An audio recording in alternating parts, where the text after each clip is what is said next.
It is going to be one of those nights. Oh, man. Not good, boys and girls.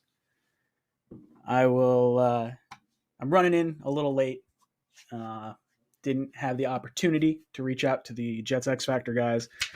So probably not going to have them on. So we're going to start call-ins at 8:30. So I want to hear from you guys how you're feeling after yesterday's ass whooping that we got. All right, look at you guys. Blake, Orlando, No Pain, No Gain, Levi, Hulk Smash Your Mom. That is a great name. I love that. Dylan, Edward, Scott, Shamel, Tailgate and Toolboxes, Lyndon, Daniel, Vaki. What's up, guys? Good to have you in the stream. I think you guys are equally as frustrated as I am. And I sat the entire day today and I tried to consider maybe we're not the dumpster fire I feel we are right now. I don't know what to tell you.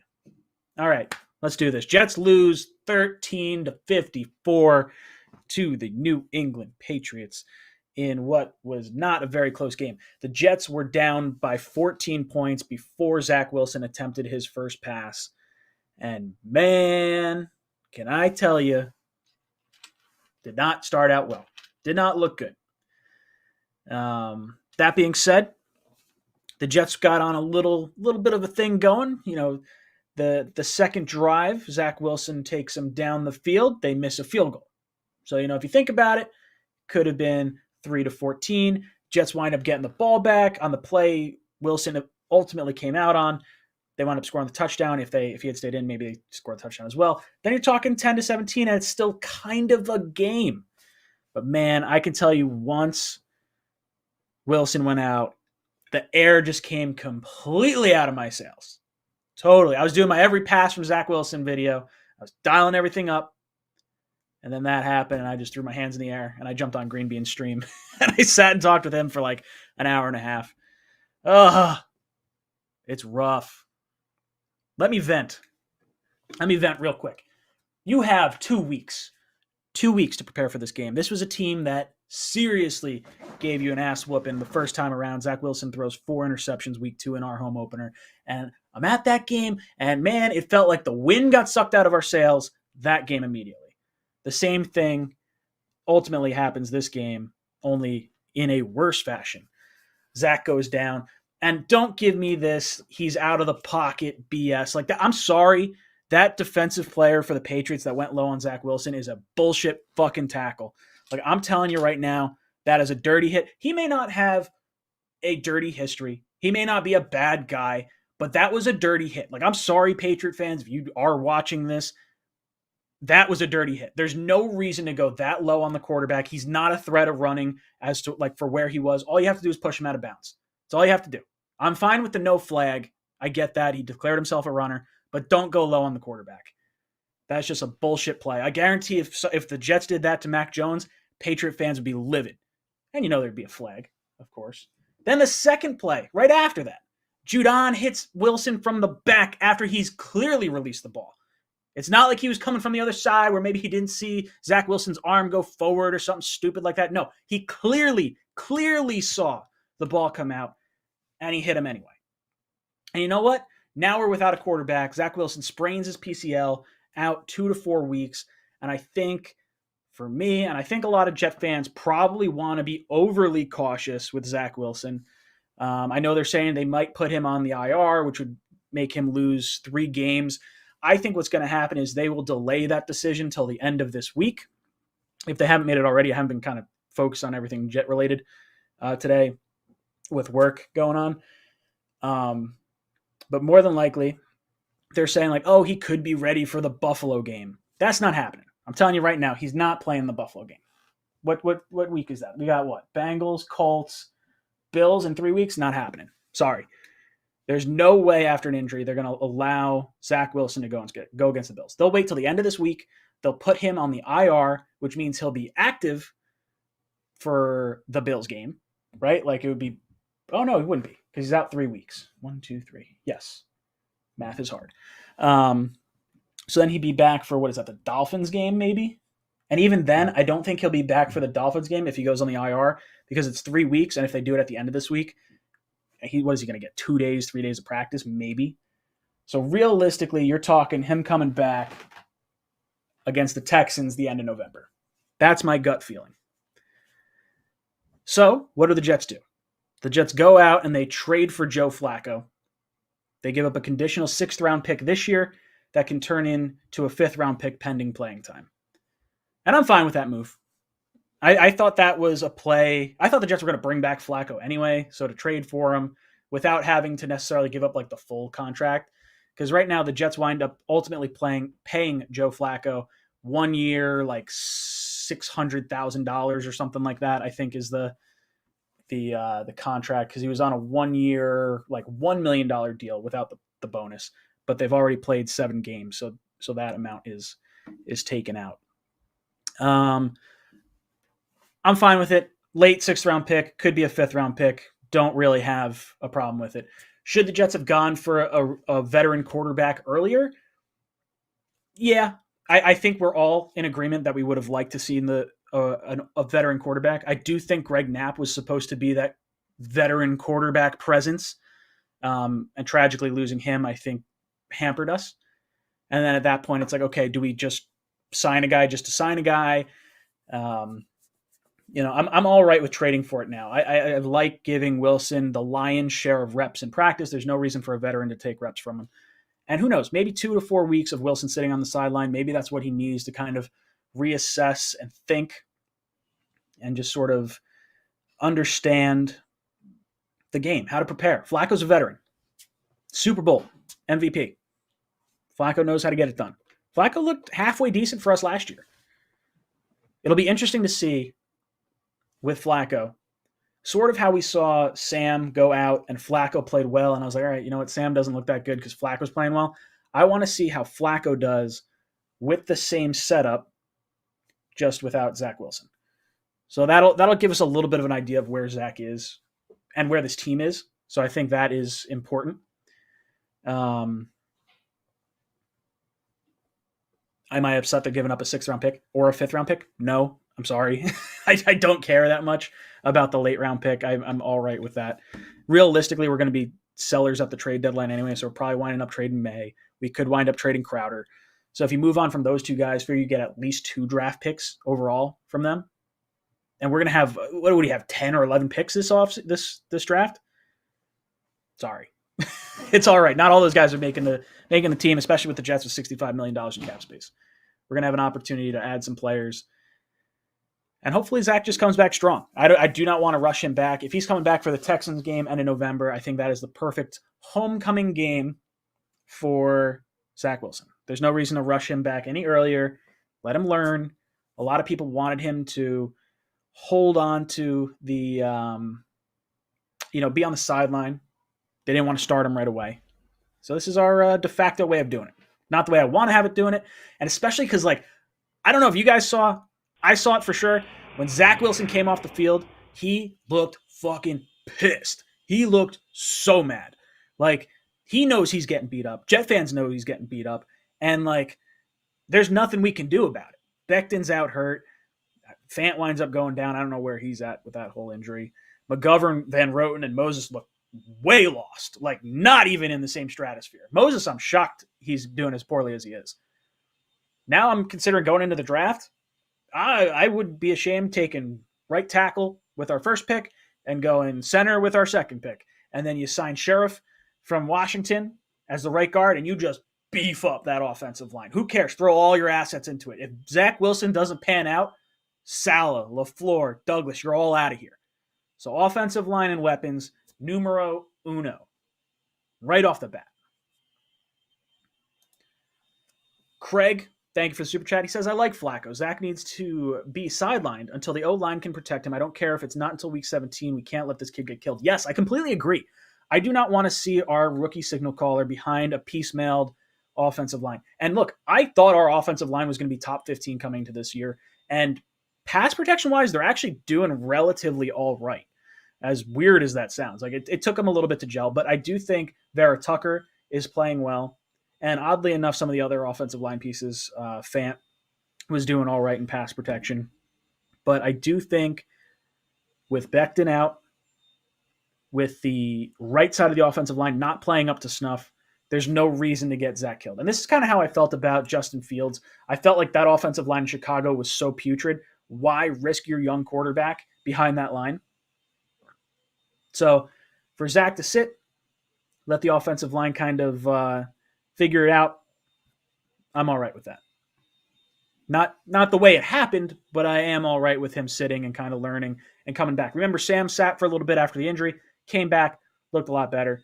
I think that is inherently part of the quarterback sort of development, right? Like there's more to being a quarterback than just being on the field. There's the whole everything between the ears. It's game planning. It's knowing what to do. And learning from a vet like Flacco is not the worst way to go about it. Let's see. Hulk smash your mom. It says you've been just joined the channel, but you've been here for a while. I know you've been here. But this is what is this? This is member for 8 months. Hulk smash your mom. What was I don't remember what your other name was, but I recognize the icon. He says, would Flacco have a say about Mims playing? I would love to see this happen because I think Mims and Flacco, that was, correct me if I'm wrong, was that the first time we saw Mims? Was that the Chiefs game with Flacco in? It looked like, I'm pretty sure that's what it was. And he had like over 40 yards a game or 50 yards a game for that little stretch that he was in for. I would like to see more of Mims. This offense doesn't feel like where it's going. I don't want to. I don't know. LaFleur better get his shit together because 0 points in 6 games is absolutely absurd. V-Man, thank you for the super chat. He says, silver lining is at least Sam is bad as well. Right? Like, I don't want to root against Sam. I really don't. Like, I like Sam. He said all the right things when he was here. I hope he does well. I will say this. I am happy that he doesn't look amazing because the last thing I need to hear is the Jets traded away a good quarterback. They took Wilson. He's a dud. He's the worst in the class, which if you're paying attention, you're watching the games and you're seeing him on a snap-by-snap basis, you could tell Wilson has the talent, and it's kind of the stuff around him that's not really that good. Now, the on-script stuff is definitely concerning. I think there's some accuracy issues. I think there's ways that could definitely be improved upon and things that he can improve upon. Now, I was really hoping after the bye that would be fixed. I don't know. Silver lining. Giants beat the Panthers. Jets improve their draft stock. Now let's go to the Tankathon leaderboard. Let's see what we're looking at. Tankathon-wise, the Jets are sitting in the 4th slot. So right now it goes Detroit, Philadelphia by way of Miami because Miami's 0-6. They gave up their first-round pick in the trade to get back up to Waddle. So eat a bag, Miami. Houston is sitting at 3, which means our return of Zach Wilson at the end of November could be seriously jeopardizing our potential at getting a higher draft pick. Jets are sitting at 4. Jacksonville's at 5. Philadelphia with their own pick is at 6. Giants at 7. Washington at 8. Jets from the Seattle pick sitting at 9. And then San Francisco or Miami with the San Francisco pick sitting at 10.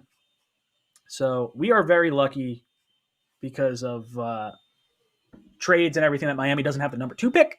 And we are very lucky that Seattle has been awful and the Jets are still within the top 10. So looking good, all things considered, draft-wise. AJ Spaz, how does the Wilson injury hurt our playoff chances? I would say it doesn't. Our playoff chances are about the same as it would have been. So there's that. Green Bean! I'm glad you're with me on this.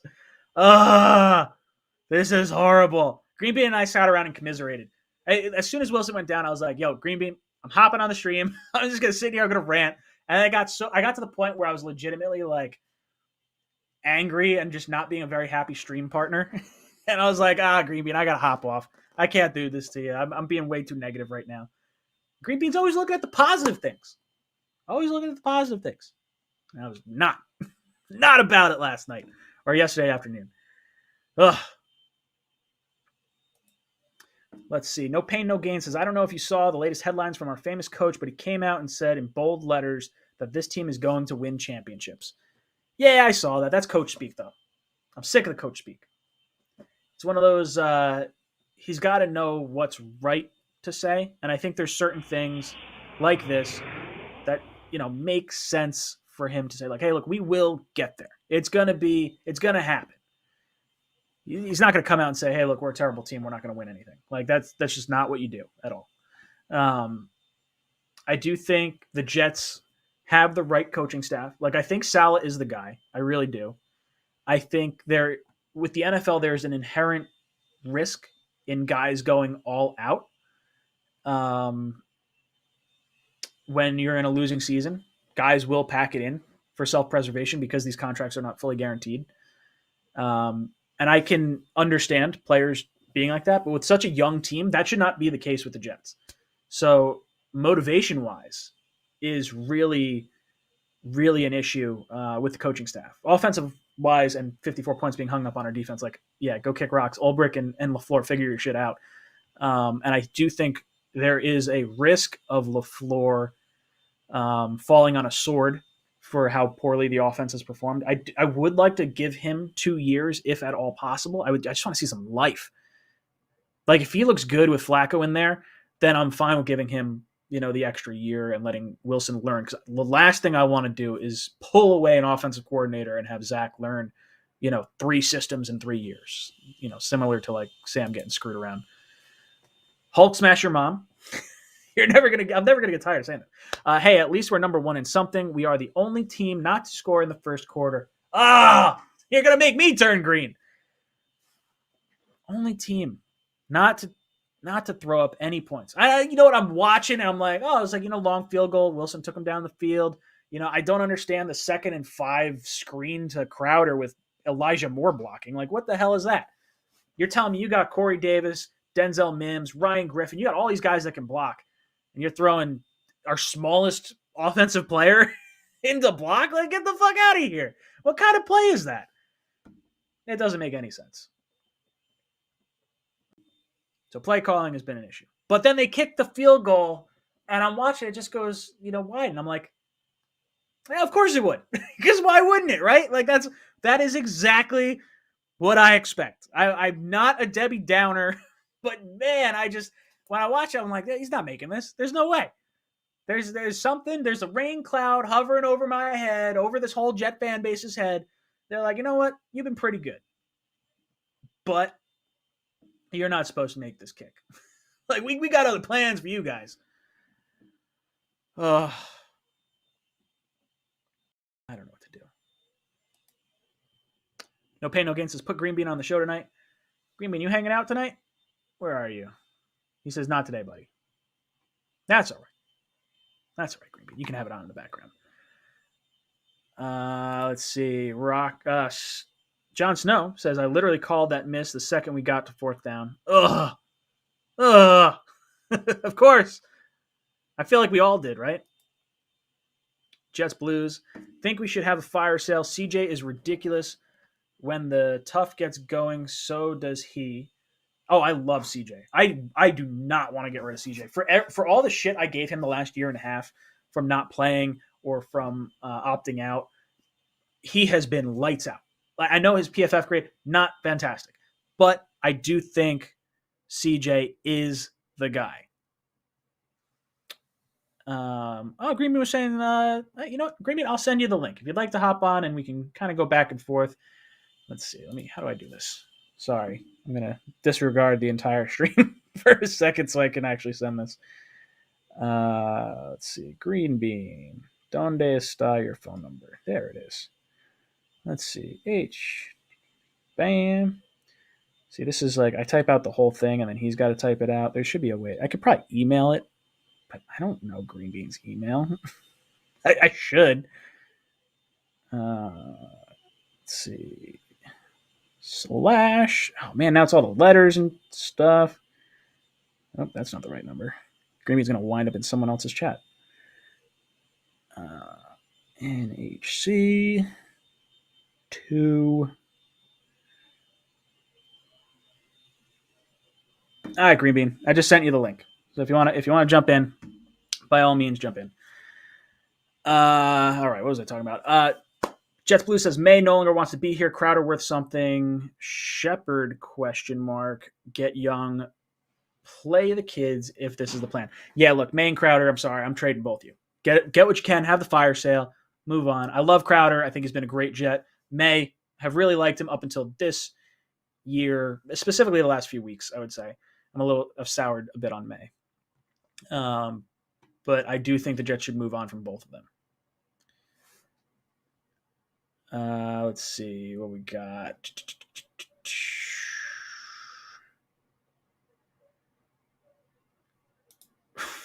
LaFleur makes Gase look like Josh McDaniels. It's pathetic. That's not good. You never want to hear that. Richard Delgado, thank you for the super chat, says, when are you going to buy tickets to see Flacco lead the Jets to the Super Bowl? I got free tickets from one of our very generous subscribers, guys that watch the channel, and I had every intention of going before this week's game.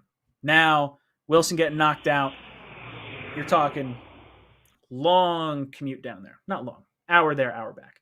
So I'm not watching any other games. I got to watch Joe Flacco play this week. Maybe not.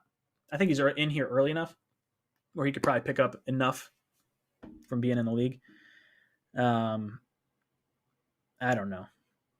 It just sucks because I was really looking forward to it. And my cousin's up from this. He's in the city. I was like, dude, come on in. I got tickets. Let's go. We'll hang out. We'll chill.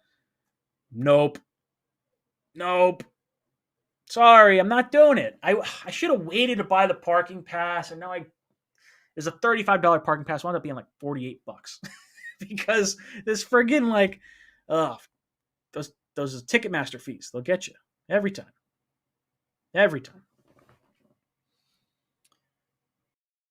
We'll do some phone calls in a little bit.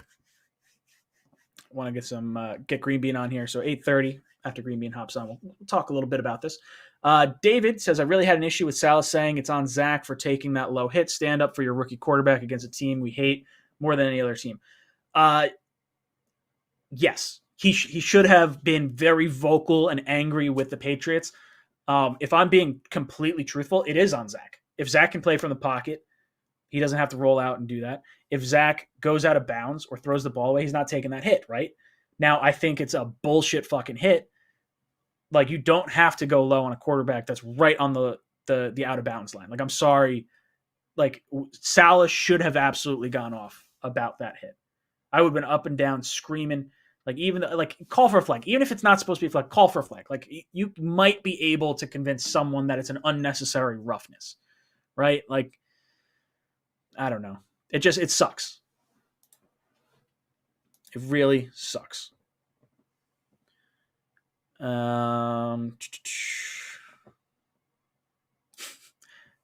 Sneakers to Boots says, this team is an albatross. An albatross is a good thing, Sneakers to Boots. I know you're a golfer. That's not... No. They're bad. Bad. Corey Washington says, Cliff Kingsbury sucked his first year, and they are undefeated 3 years later. I'm not passing judgment after 6 games. You can't pass complete judgment after 6 games. Because, look, when we ripped apart this entire team, you knew it was going to take time to build it back up. And we're probably, like this offseason, I was expecting hopefully a competitive, possibly playoff-type push next year.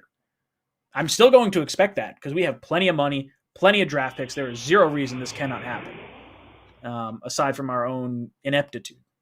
So, I like that. Corey, I agree with you. Joe S. dropping in the super chat says, Salah acting more like Todd Bowles. They're both very stoic. They're not going to go crazy.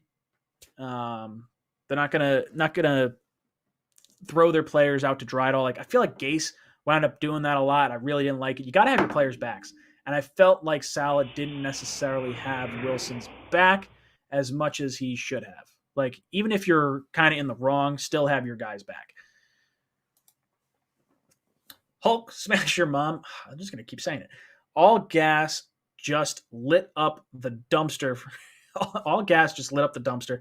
t-shirt idea. Ooh, interesting, right? Like all gas and then just a big flame coming out of a dumpster. Who's gonna want to buy it? No Jet fan's gonna want to buy that. Maybe I give those shirts away. It's like, I'm sorry.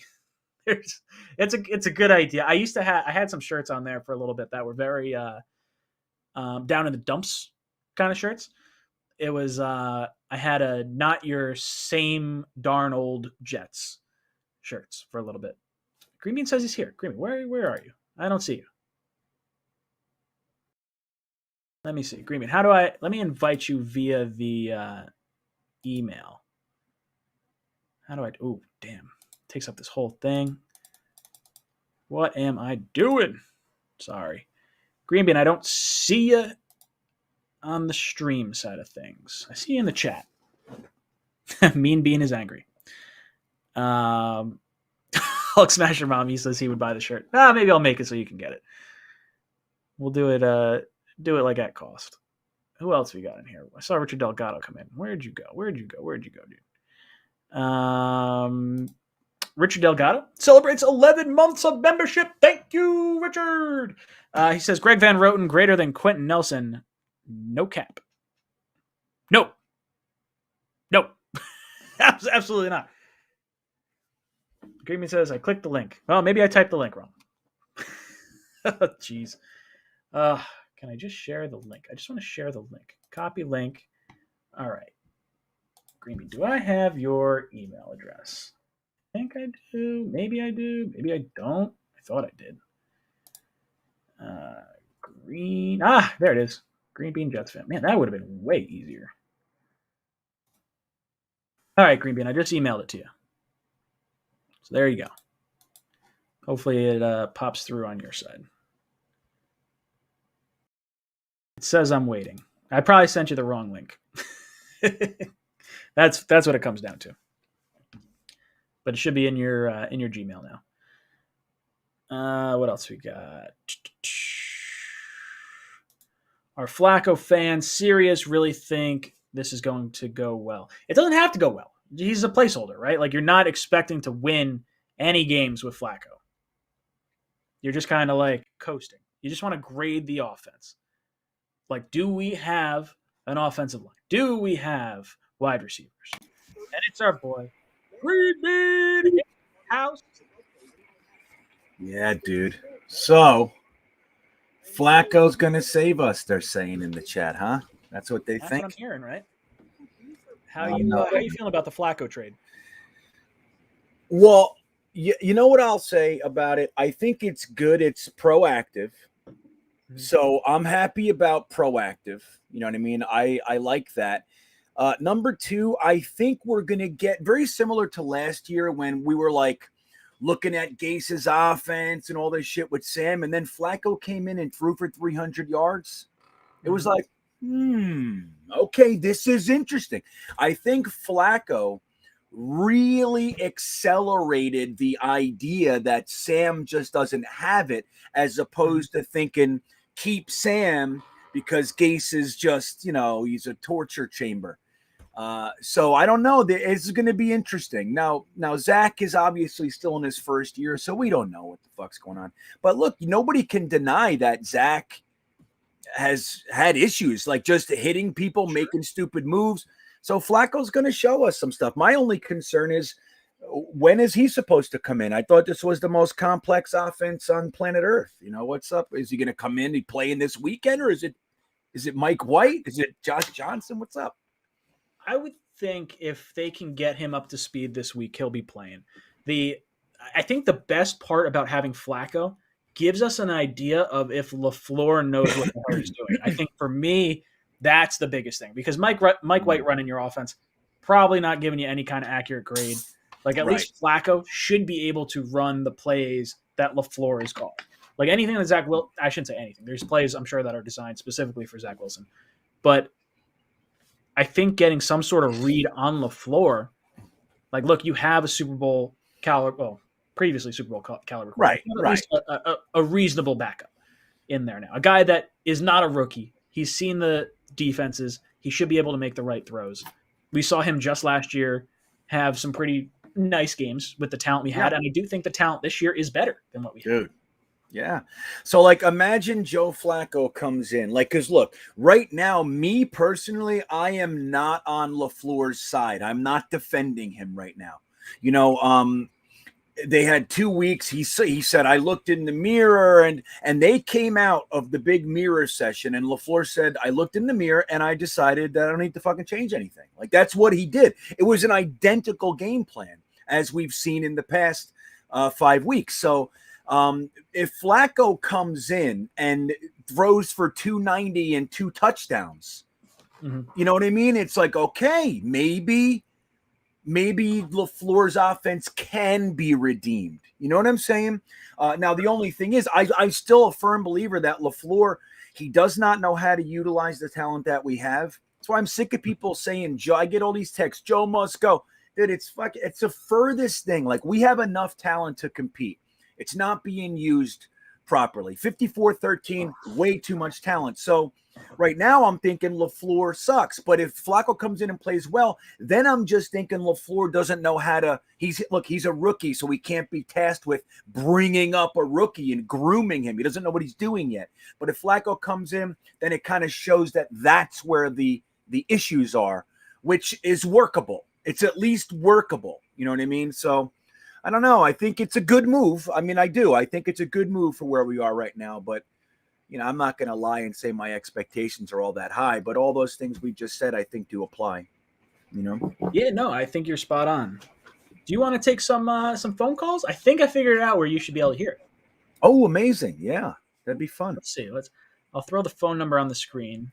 Ryan, you know what I'm thinking of doing? I'm thinking of like really promoting a live stream around to every Jets fan in the world. And I'll do it for 5 hours. And I'm going to say, we're going to have the final Joe Douglas conversation. Every detractor, I will take every call. You call in and you tell me what's wrong and I will have an answer for it and we'll get this done.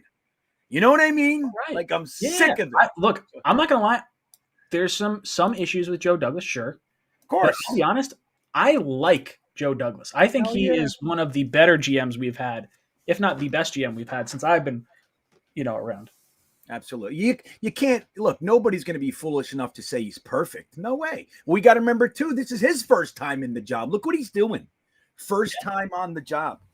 So anyway, yeah, take the calls. I'm sorry. I just wanted to tell you that. I'm thinking I'm really going to do that crazy shit. I'll do 10 hours on the fucking phone with Joe Douglas calls. Let's go. I love it. I have the phone number on the screen if you guys would like to call in and hang out with us for a little bit. Ask us some of your questions. I see someone just tried to call. Oh, I see a bunch of people just tried to call in. Why is it not coming through? Something's going on here. What did I do? Flacco's going to say to LaFleur, Ryan, he's going to go, wait, why aren't we using Mims? Yeah. It's like, wait a second. Let's the guy's fantastic. Yeah. Let's revisit this. Your browser might prevent calls from ringing. Change your browser settings to allow Google's voice to play sound. Now, how do I do that? See, I can't get high, so I have a bowl of candy. Oh, dude. So Halloween's coming up, right? What's your go-to Halloween candy? Oh man, I'm a big fan. Like Halloween candy, Kit Kats, peanut butter cups, almond joys, that kind of stuff. But my candy, I like big, huge half-pound bars of chocolate with almonds, and I freeze it. That's my thing. Go to Google top right call settings. Left click call. Hell yeah, it is, Tony. So is caffeine. Turn off Do Not Disturb. Do Not Disturb. I don't think I have Do Not Disturb on. I think I should be good to go. Yep, it's on web. Enter device. If you can't get through, just keep calling because I see a bunch of calls popping through. It's just not popping up in the call section. My favorite Halloween. I shouldn't say my favorite Halloween candy, but a lot of people cannot stand candy corn. Becca uses it as a decoration. She does not like eating candy corn. I'm someone that will sit down and I could just eat an entire thing of candy corn. I'll just. She's got them in like little glass jars, like decorations all over the house. And you eat them. My decorations come. Sorry, like I'm sitting on the couch, I'm playing Back for Blood and like snacking. I don't know what to do. That's great. Oh, it's fantastic. No, my favorite. I love candy corn. Really? See, I knew we were friends for a reason. You're a good person. Hell yeah, candy corn's good, man. Right. Right now, I have a bowl. Callers coming through. I'm gonna just pick a phone number and I'm just gonna call them. So if you're calling in, let's see what happens. Let's see if this pops up. Let's see if we can get someone on the line. Can you hear the phone ringing? Yeah, I can. Oh, amazing. This is good. Cool. This is Ryan, how you doing? Hey, what's up, dude? Welcome to the cockpit. Sorry, I'm calling you. This is Bob from Vermont. What's up, dude? I wanted to tell what's his Green Bean that my brother likes you very much. Oh, cool. Can you hear Green Bean? To try to call you guys. He doesn't call you guys.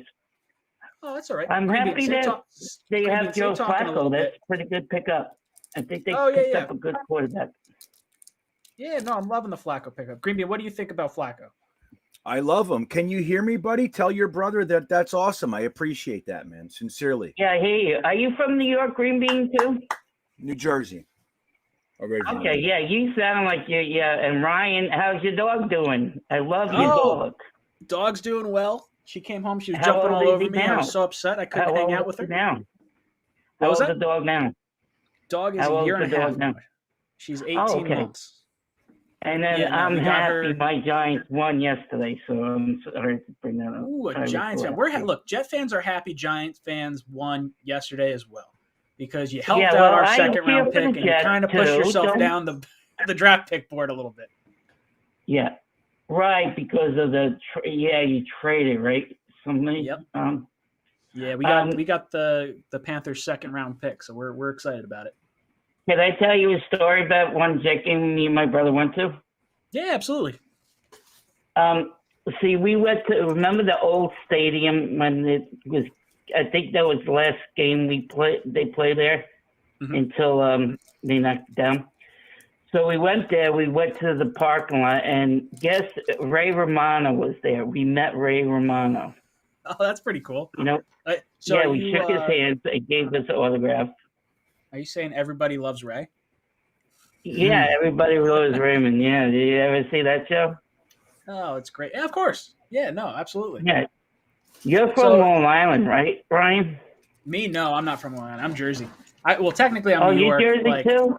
I'm technically New York, like on the what would be considered upstate New York, but I'm literally like an hour outside the city. Okay, I know where you live, like up near that, like 16, like the, what is it called? Up near Suffering? Sort of.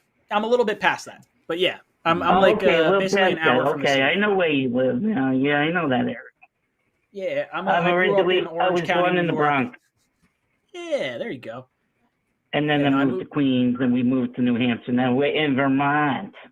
Now, is your brother a Jets fan? Because you were saying you're Giants. Like, are you?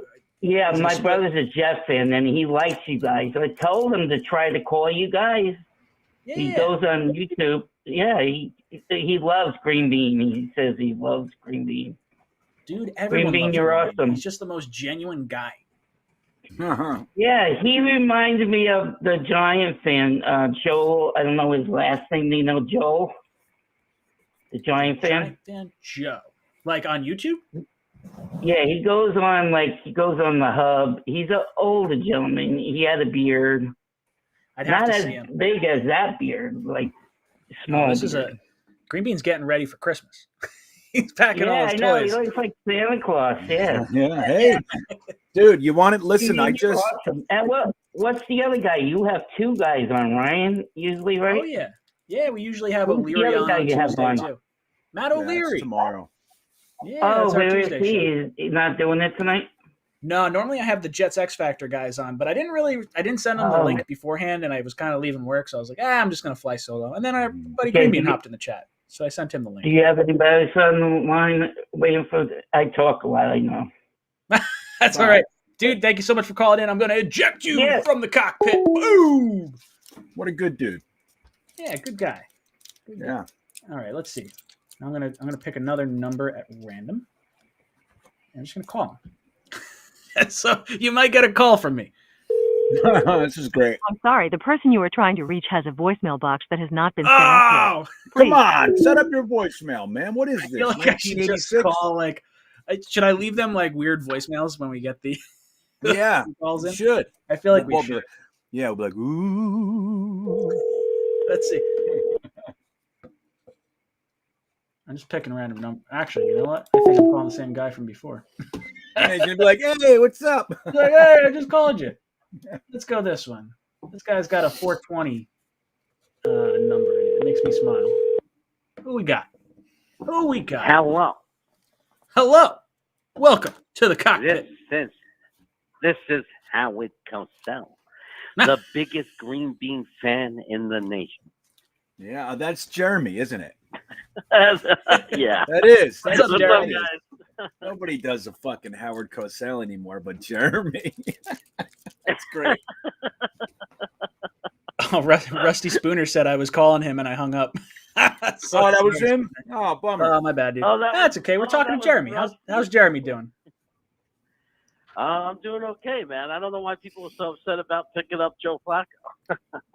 Yeah, I feel like you can't be upset, right? Like the guy's just, he's a piece. He's not doing any. Yeah. I don't know. Maybe the plan is to keep him around. I mean, if they gave a 6th-round pick, maybe they're going to give. Everybody said they want a veteran quarterback for Zach. Well, here's a guy who's won a Super Bowl. Sure. Yeah, I And think he they was here. were hoping for. I don't know. They probably would have been happy if we Yeah. sent Flacco like early in the offseason. Yeah, I think that if we just kept Flacco, like we were going to draft Zach Wilson and just kept him like a guy. Okay, he's been here for a minute.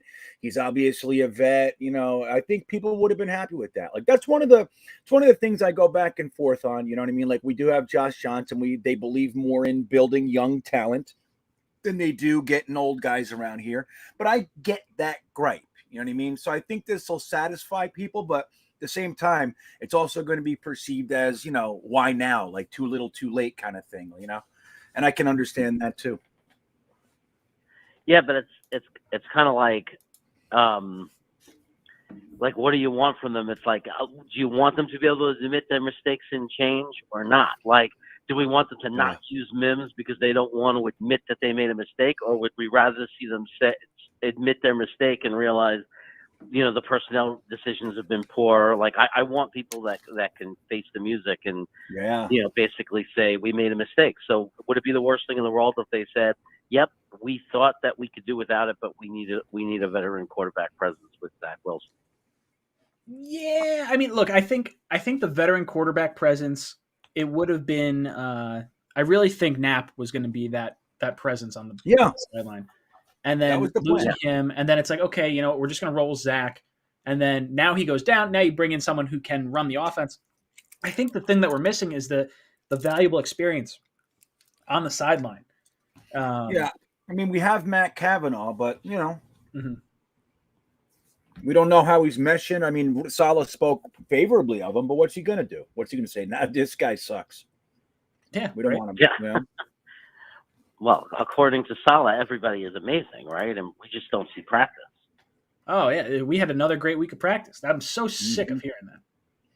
Yeah, I mean, he was comparing Sherwood to Warner, or Fred Warner, for a bit there. He was like saying, "Oh, Fred Warner had the same body frame," and I'm not, whatever. But like, it's like I'm tired of hearing about how good and talented they are and not seeing it each week.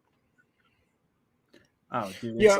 Well, I mean, look, you got to look at Fred, but he's not lying. I mean, the thing is, you can say anything about anyone in the early going. I mean, they remind you of people. We do the same thing, It's like that guy reminds me of this. We call them comps. Who's their comp? So that's what he's talking about. And he has, he has intimate knowledge with Fred Warner, obviously. But Sherwood keeps getting hurt. He's been hurt now 3 times this year. So I don't know what that's all about, but he's hurt again. So yeah, torn Achilles. Is that what it is? I didn't even hear that. Jesus. Yeah, done for the season. 2 Achilles in 1 year. Yeah, I'm telling you, man. Talking about this team with injuries. Well, dude, listen, they don't. People come here and it's like Salah talking about. I've never been around a player who packed it in. Like, are you, dude? Do you have any idea what you're up against here? Like, you went into Foxborough after 2 weeks and you didn't change a damn thing, and you let them sit there and laugh at us. Like, like, you have to be aware of where you are, what the history is. I know it's your first year here, but the Jets curse is real. The negative energy here is real, dude. And you better know that going into New England, and they looked in the mirror and didn't change a thing. Run, pass, punt. That's how you start the game. And you think that's okay? And then they're kicking our ass and you don't even defend your quarterback when he gets his knee dove at. Like, I don't know, man. Like, it's bothering me. Like, Salah is just all this nice, everything's great and all that shit. But, man, you better recognize where you are. This is not San Francisco. This is not Seattle. This is the Jets. And you had better pack heavy for this trip. You know what I mean? They don't seem to get it. I'm sick of hearing all the coach talk and just get fired up. Him not defending Wilson is bullshit.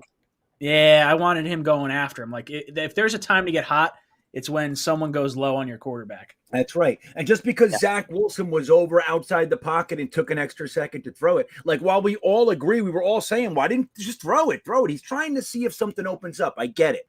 But, like, dude, did you realize that on that, when he got his knee rolled on, nobody came to his aid? Like, nobody got mad at that. No players went over there and grabbed him. Like, there was no scuffle. Like, what is that? Like, I don't know, man. Yeah. They brought it up on the game too. They were saying how the offensive linemen are upset. Zach's on the ground. It doesn't seem like they're upset about the hit. They're upset that he's on the ground. Like that. Like, it was a weird dynamic. Like, I want guys like Mangold, like Mawai, that would get up in the defender's face and just get the 15-yard penalty. Who gives a shit? Go after your guy. That's right. Protect him. You let them know. Yeah. And what happened? And what happened the next play? They did it again. Yep. Yeah. It's I don't know Plays what. in a row, no call from the refs. Yeah, dude, the fact that wasn't a call is atrocious. Like, and look, we're not going to say that we lost the game because of calls. It was way beyond. Like, there was nothing that the refs did that wasn't already happening, right?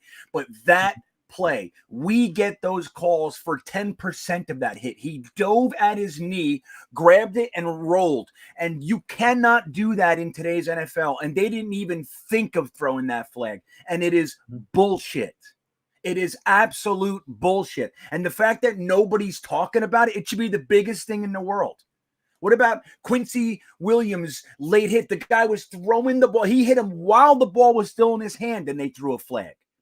And our quarterback gets his knee dove at, and he doesn't even get it. It's just bullshit. And then because nobody came to his aid, they did it again, and now he's out for 3 weeks. And it's just, I don't know, man. The whole thing, like Salah, to me, the one thing I liked about him, and you know this, Ryan, like even Jeremy, like we talk a lot before the draft and before this and that, before the coaching and just everything. We talk constantly. Salah was not my guy, but I was happy about the signing of Robert Salah, because I thought, okay, he's going to bring an energy here, a fire here that we haven't had. People are going to run through walls. You know, we say that all the time. Where is that? Like, that's the one thing I think is missing. Outside of everybody being confused and not knowing what the hell's going on and misusing personnel and all that, the one place I'm disappointed, I don't see the fire. I see it on defense, but I don't see it on. It's like it's a vacuum. Everybody's just kind of walking through. And I don't know, maybe I'm looking at it through an angry lens or something, but I don't see it. And I'm really disappointed with that, where Salah's concerned. I thought that was going to be the one area that we had locked down. Like, people are going to want to play for this guy. Mm-hmm. And I don't know. Are you guys seeing it? Am I off? No, I think because if we're not they seeing would have enough. reacted, if they would have reacted on the first hit, if the Jets would have reacted like you said, maybe we get the flag on the second hit. Right. Yeah. Yeah, no, you're absolutely right. Jeremy, thank you so much for calling in. We're going to try and get some more Jeremy, good-looking bastard. Oh, he's so good. I'm going to click off the Google voice chat because it hasn't been coming up. So what I did was I pinned the link to the live stream to the pinned comment. So if you guys would like to come on with us, you can have your video on. If you don't want to have your video on, that's fine as well. But instead of doing phone calls, we're going to do video call-ins because I think that's a little more dynamic and fun. All right, so we got Nick. Nick queued up, just popped in. Nick, welcome. Hey, what's going on, guys? I am just depressed. I don't know about you. Yeah, Hey, dude, Nick. that's great. How did you feel watching that game? It was probably the most miserable experience I've ever had watching a Jet game in my entire life. And It's that's something to get like beat up, but to get beat up and lose your quarterback is like a different Oh my God. level of suck. dude, and Yeah. like it's off a bye. Mhm. Off a bye. You had 2 weeks to prepare for your biggest rival, a team that has kicked your ass consistently for the last 10 years, and that's the performance you come up with. Yeah. I mean, dude, it's just like I really wish I had some sort of positive outlook from this game, but I don't. Like, there's nothing positive from this game. Nothing. Everything sucked. Everything sucked. There It was is not one positive. positive, Nick. There Oh, is what What one. is it, positive? Green Bean? Please tell me. Let's Green hear Bean, it. what is it? Zach didn't throw any picks. Come I on. mean, I guess, yeah, that's a plus. Yeah, but- grass is always greener, right? Come on, hey man! Last time, first play was a pick. First two It's passes the were first picks. two plays. And guess what, Green Bean? If he was in the game the whole game, he would have threw 5 picks. I Maybe. promise you. No, see, I think Maybe. Wilson was doing. I don't want to say fine, but I think he was doing Yeah, all right. well, Like the two drive, like the Hurt drive, and the drive before. I thought he played well enough. Yeah, to me too. Just keep it not 54 points. yeah, But dude. No, Like, it's no way. Yeah, dude, I don't know about you guys, but it's just scary. We are seeing the same play calling we saw from Gase. Every single first drive of the first quarter, every single one so far has been run, screen, punt. Or run, incomplete pass, punt. Run, screen, run, punt. It's just like, where's the urgency? Where's like the vertical passing game? Again, I ask, where is Denzel Mims? Dude, Where when we is Denzel Mims? Yeah, when we it's had ridiculous. that 2nd and 5. It's just like he was the only one that was benched yesterday. Oh, when they threw the 2nd and 5 to fucking Crowder, having Elijah Moore block, and they're in like the Patriots territory, I was like, 2nd and 5. That's when you bomb the ball down the field, like green light, fucking Yeah. lob it up. God, Like, what Yeah. are you doing? Like, this is a free play because now all of a Dude, sudden you have like- a 3rd and 5. It's still a makeable down. You throw the ball Right. behind the line of scrimmage. Now you got a 3rd and Oh my 7. God. Yeah. It's You know ridiculous, what's- dude. And when you had Mike White in the game, you had an empty backfield on almost every snap with a guy who has never played a snap in the NFL before, I ever. know. You have I'm an telling empty you. backfield. What is that? It is. It's Like- an obvious misallocation of your resources, what you have, your strengths and weaknesses. The most aggravating thing about that particular play was the play that killed our momentum in London. That Yeah. was it. We just scored a touchdown. Our defense held them real quick. We were driving and they did the same shit. And this time he stepped it up and made it even worse by putting Elijah Moore, the one wide receiver that we have that's not known for his blocking prowess. Yep. The one guy, you put him out there and make the whole play, really the whole drive, contingent on him doing something he's not good at. So I don't Exactly. understand. It makes no sense. It killed our momentum in London in the same play, and that shows me a stubborn resistance. It's like, this play's gonna work, and Yep. it doesn't work. And like you said, man, like, dude, we have tight ends 25 yards downfield, split out wide. Why? Oh my God. I don't see it. Daniel Brown and Ryan Griffin going 80 yards down the field vertically. Yeah.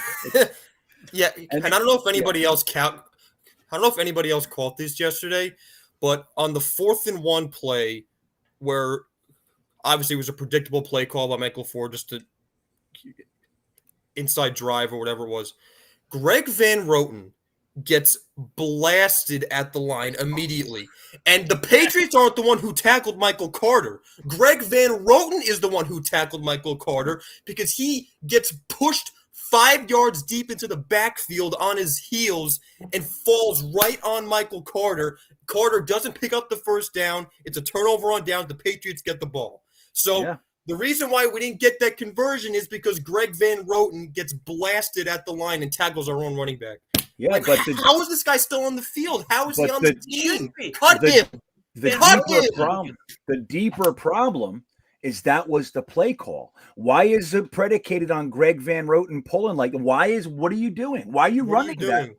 Like, so that's the thing. It's like, look, every team has strengths and weaknesses. What we're seeing with teams like the Patriots, like they are not the team that they were with Brady and Gronk and all that. So they're protecting their weaknesses by really accentuating and leaning on their strengths. Very, Yep. very, yesterday they were having a great time. They were throwing it all. They were doing all kinds of trick plays and fun shit.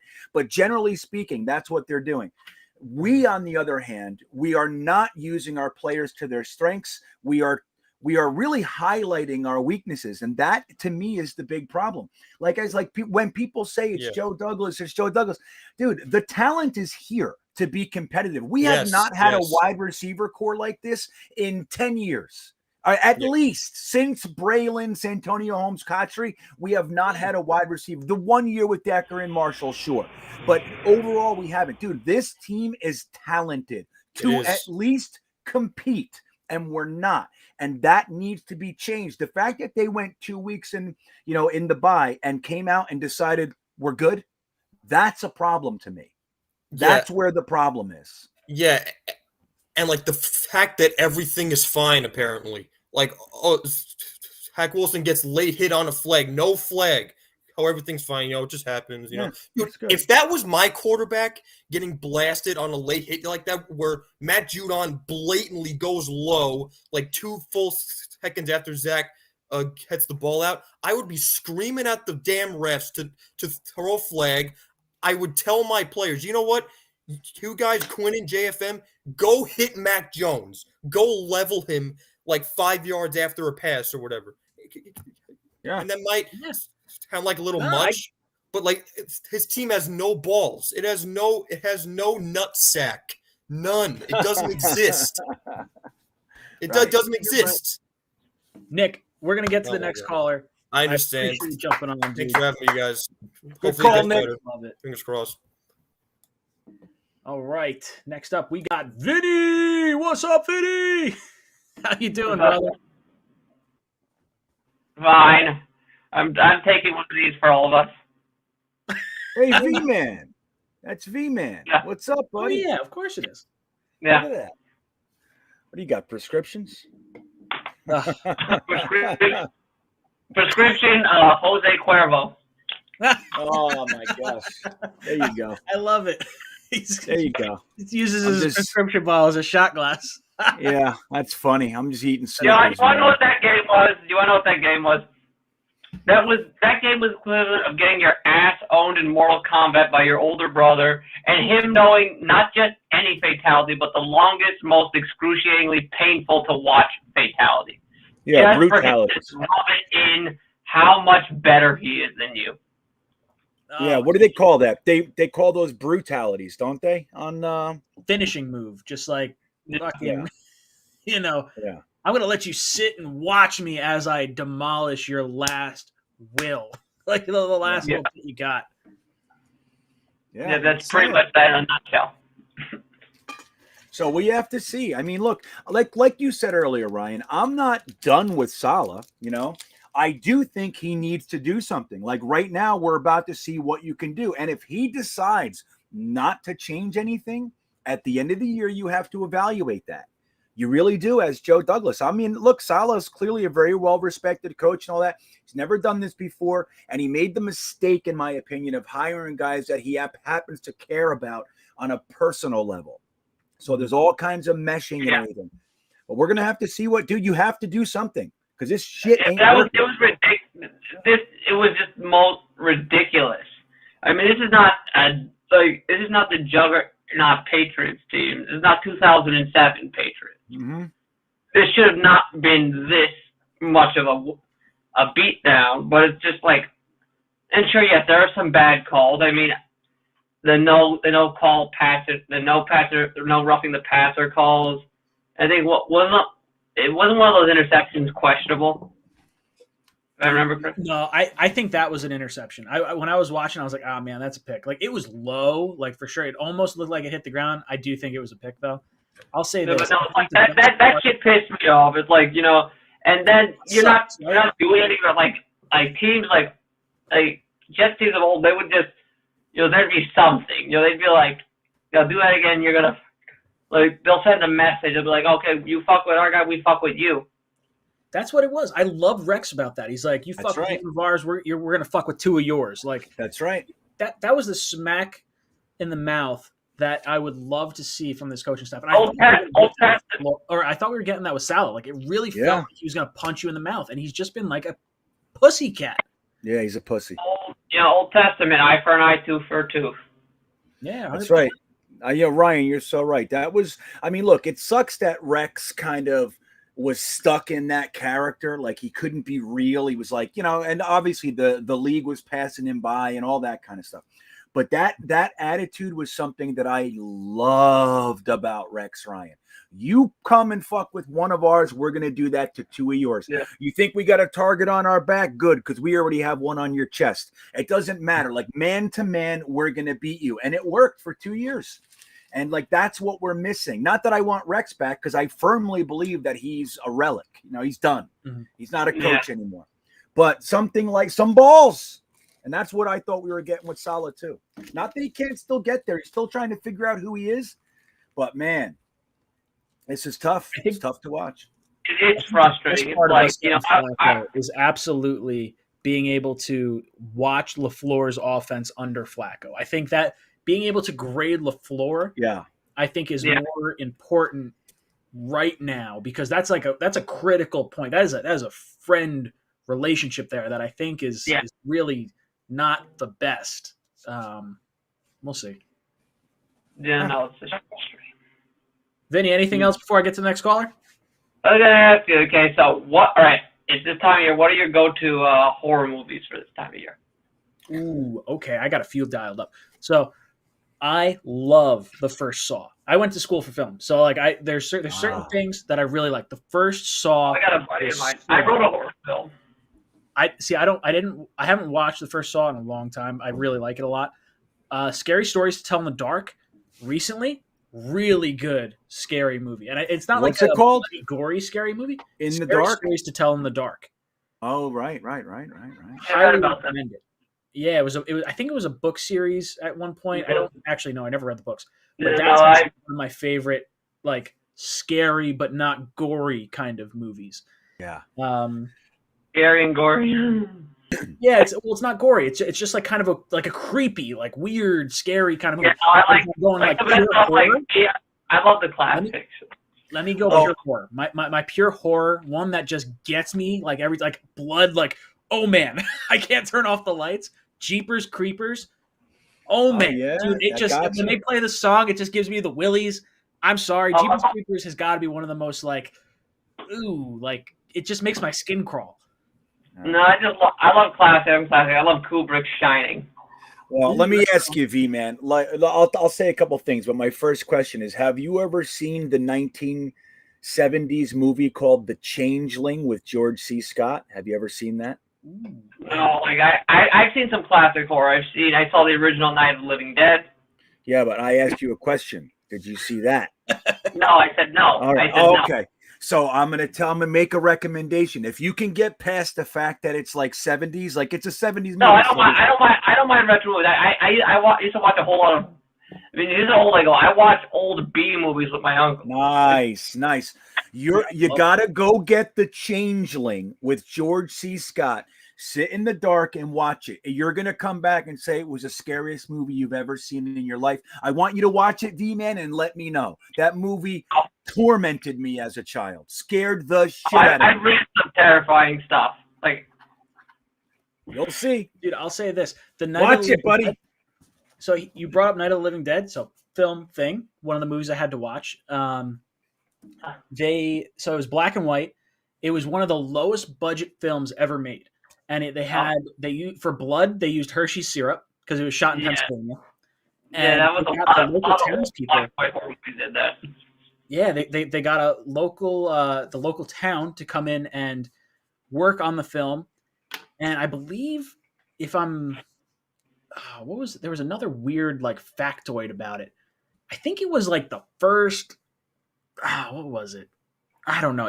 It's one of the better like early on movies because it did some wow things with a budget that was like very, very tiny. Saw is kind of the same way. Saw had a very tiny budget. You know what's another great horror movie with a very tiny budget? The first Halloween. Well, I was just gonna say something. yeah, sure. So I don't know if John you guys Carpenter does everything on a shoestring budget. Yeah. Well, Mhm. did you see the most recent Halloweens? Did you see the last two? The one that just came out last week? No, I haven't. I was actually gonna buy a costume, but they all sold out. Like, All right, listen to me. I'm going to tell you something right now. So the first one that they like, all the Halloween 3, 4, and 5, they sucked. But they came back with Jamie Lee Curtis and they made a good movie. That last one, and she made her house a trap for Michael Myers and the whole fucking thing. They should have ended it there. They just made this one called Halloween Kills, and it's a decent movie for the most part. And then the ending is so stupid that I can't even get over it. I keep thinking about it, how stupid it was, how they ruined the entire franchise. And the saddest part about it is they're making another one called Halloween Ends. Like, what is this? It's not gonna end. I'll spoiler alert. There's gonna be 30 more. It's gonna be so many more every year. it's called Milking of the Eternal Cash Cow. That's it. Great. Michael Vinny, Myers. thank you so much for jumping on with us, brother. We're gonna get to the next caller. Sneakers to Boots, you ready? Give me a thumbs up. There we go, brother. Sneakers to Boots joins the party. What's up, dude? Sneakers to Boots. Hey, look at that. What's up, guys? I got to meet Sneakers to Boots. What's up, dude? How you doing tonight? I don't know where to start, to be honest. Well, okay, let's start this because we kind of left it off with Vinny. What is your go-to Halloween movie? I like Texas Chainsaw Massacre. Ooh, That's a good one. you know, Sneakers to Boots. My mother took me to see that in a drive-in, the original one, when I was 4 years old. That's why I'm such a fucking mess. Oh man. Yeah. Oh, Sneakers yeah, to that Boots and I are leaves a lucky lasting being, like imprint. relatively close to us. Sucks. Yeah, I saw Friday the 13th when I was 6 in the movies, like the real one, the first one. I was a horror film kind of a buff because my parents were deranged. But yeah, it's good Yeah, stuff. I love my horror movies. Halloween, October is my favorite time of year, and I love the snow. It so really is. I love the I fall. just It's like- love it. Normally it's football season. I'm excited for the Jets. Although I'm starting to run out of reasons to be excited for the Jets every year at this point. My birthday is here. We got Thanksgiving, Halloween, like all this stuff's like coming together, and I get really excited. The leaves change. Like up here, it's like the nicest place to be. But then the Jets start losing, and then I literally had the Jets ticket office called me today, and they're like, I just stopped picking up the phone. I was like, I'm not talking to you. I know you want to sell me tickets to games. I don't want to go. I'm done. I'm over this. Ugh. Yeah, totally. I wonder what it's going to be like for that Cincy game. I think everybody's just going to bail. That's what I think. Oh, dude, no way I'm going. It sucks because like it was such a generous offer from I don't even remember. I want to say it's Scott. I could be wrong on the name. The thing is that you pay to go there. You're not even going to get free tickets to go there. Like, I don't want to go there. I don't want to waste my whole day wasting valuable time that could be doing something else productive. Maybe actually like doing stuff around the house. Like it's getting to that point where like you're doing tedious tasks to even get away from football now. Yeah, no, that's absolutely right. I mean, the amount of time it takes out of your day. It's an hour commute to the stadium, and that's like on the good side of things. Like there's people. Matt O'Leary fucking 4.5 hours to get home, like brutal. But so an hour to get to the stadium. You miss all the other games. You spend $1 zillion in the stadium. Parking. The game Green Bay and I went to, $75 a parking pass. And that was like I paid $85 a month in advance, 2 months in advance. Like people, I know one person that came to stay at my house prior to going to the game, they looked for a parking pass. It was $250 after Ticketmaster fees. I was like, fuck that. No way. Get out of here. Once you affect their bottom line, the Johnsons will have to do something. And right now, like this is going to be a make or break week because you got Joe Burrow and the hot Bengals coming in with Ja'Marr Chase, and our defense got lit up by 54 points to Mac Jones. Like, what is going to happen? Yo, we are going to get smacked around. That's the whole reason I don't want to go. It's like, dude, I'm going to waste my time going there. Like, if they said, hey, we'll give you free tickets to go, all you have to do is buy the parking pass, I'd be like, No. No. Don't give me the parking pass. I'm not going. Sorry. No, agree, it's 8 man. hours out of your day, and I could not spend the money and do many more other things. Oh, for sure. But we need It's to a get, shame. honestly, I'm sorry, but I just need to get this off my chest. But Salah needs to man the fuck up. Like, what is this pussyfoot thing that we're seeing? We're seeing Adam Gase all over again. Practice. You got to execute this, that. Like, throw some balls. I'm done. Like, No, 100%. The fact that he didn't back up his quarterback just drives me fucking wild. Like, there's certain things. Offensive linemen, you should absolutely be throwing hands if someone's hitting your quarterback low. Like, I'm sorry. Like, get in someone's face, take the 15-yard penalty. No one's going to get upset with you protecting your quarterback ever. And we were already Salah down by like 20 at that point. Like, Zach Wilson, like, we were already down like 17-0. What are we going to do? We already knew what the process was going to be as soon as they throw a pass, and we were down 14 points before he threw a pass. Sorry. I'm talking to JW is also into the changeling. I'm sorry, sneakers to boots. I'll get back with you in a second. I'm just talking about. Oh no, you're good, man. Do your thing. But no, it's just so funny. Keep an eye on the chat. But it's so funny because the Changeling, it's a movie with George C. Scott, and like people who know it love it. Like I've never heard anybody say I saw that it sucked. Never. And it's funny because everybody will always go, you know, another George C. Scott movie, scary movie that was good was Exorcist 3. And then my question is always, do you remember the scene? And there's one scene in that movie that is so goddamn disturbing and scary. And JW said the exact scene that I knew he was going to say. He said garden shears. I said fucking garden shears. So anyway, I got distracted. From the Changeling. George C. Scott was in The Changeling and he was in The Exorcist 3. So they're just like people connect them every time. It always happens. So there's one scene from The Exorcist 3 or from the Changeling. The scene is from The Exorcist 3 and it is downright disturbing. And it scares the shit out of you when you're like, ah, like one of those. Ugh. It's good. You know what scared me was those friggin' I Know What You Did Last Summer. Like my dad showed me that as a kid and I was like, nope, not about it. Like, sorry, nope. Hooked hand. There's Nope, a few that stick out.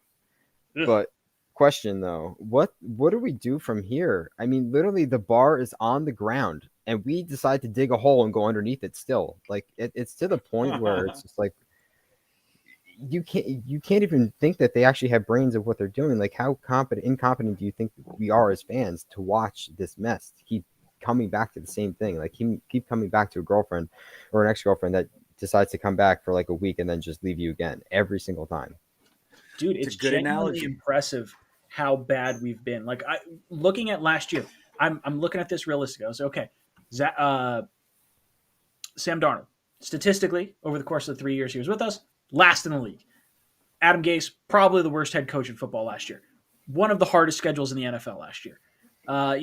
Offensive line was bad. We made some improvements. No way it's worse than last year. Wide receiving core, definitely better than last year. Running back room, at worst, a net even, but I think we're better. Defense, we're getting CJ Mosley back. Like I don't think we're worse across the board. Like I think we're a better team than we were last year, and we're seeing like way worse results this year.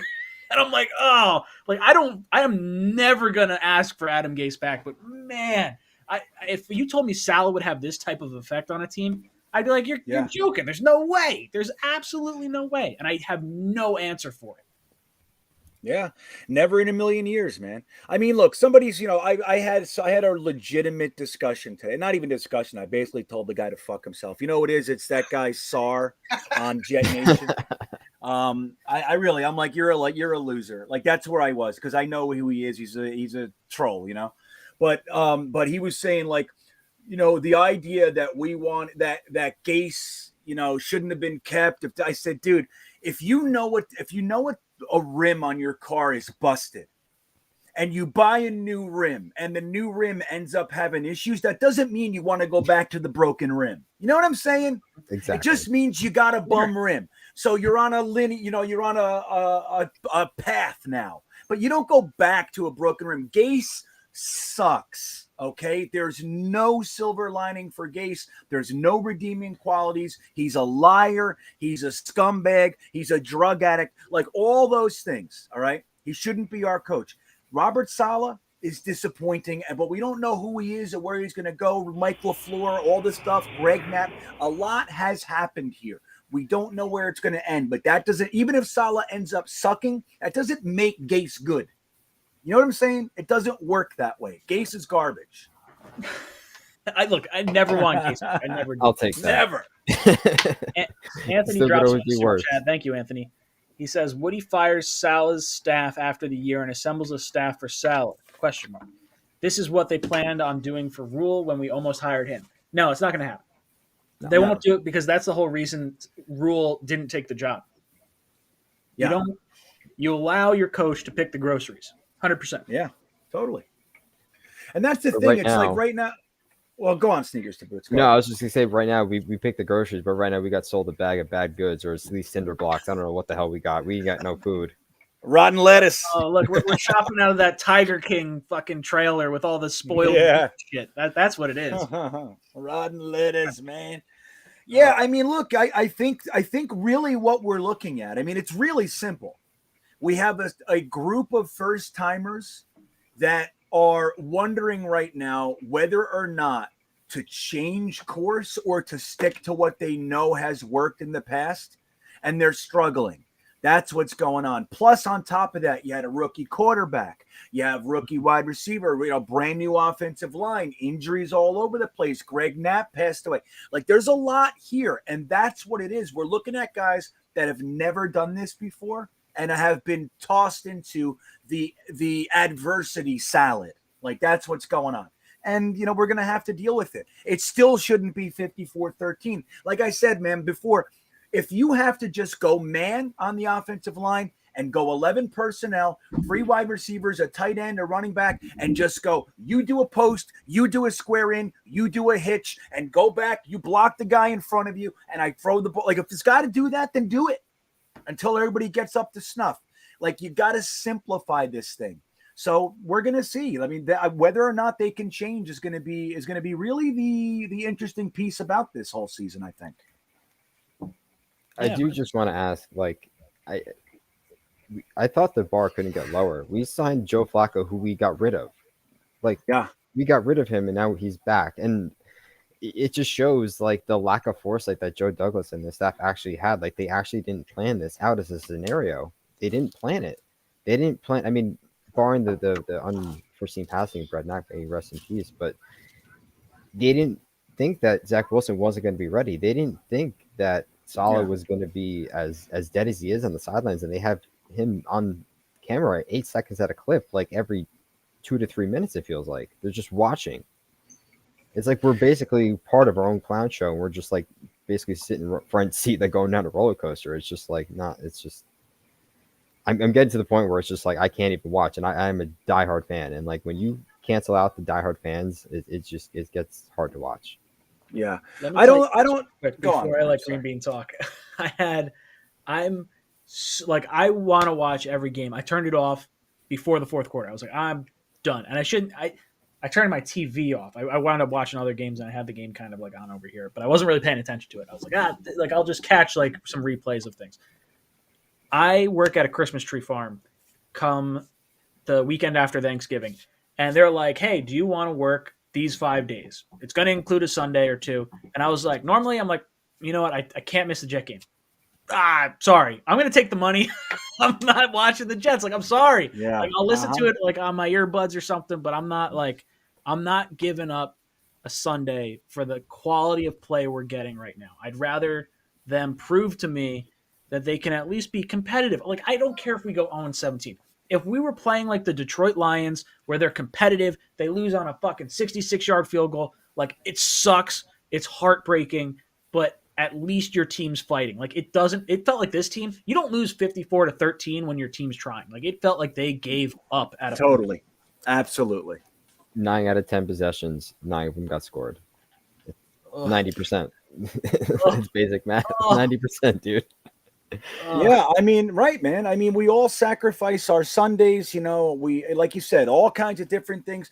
But you're right, man. It's like, why should we sacrifice things that we can do, whether it's a job or it's going to watch, your kids' football, like in my life, or, going on a date or take, whatever it is.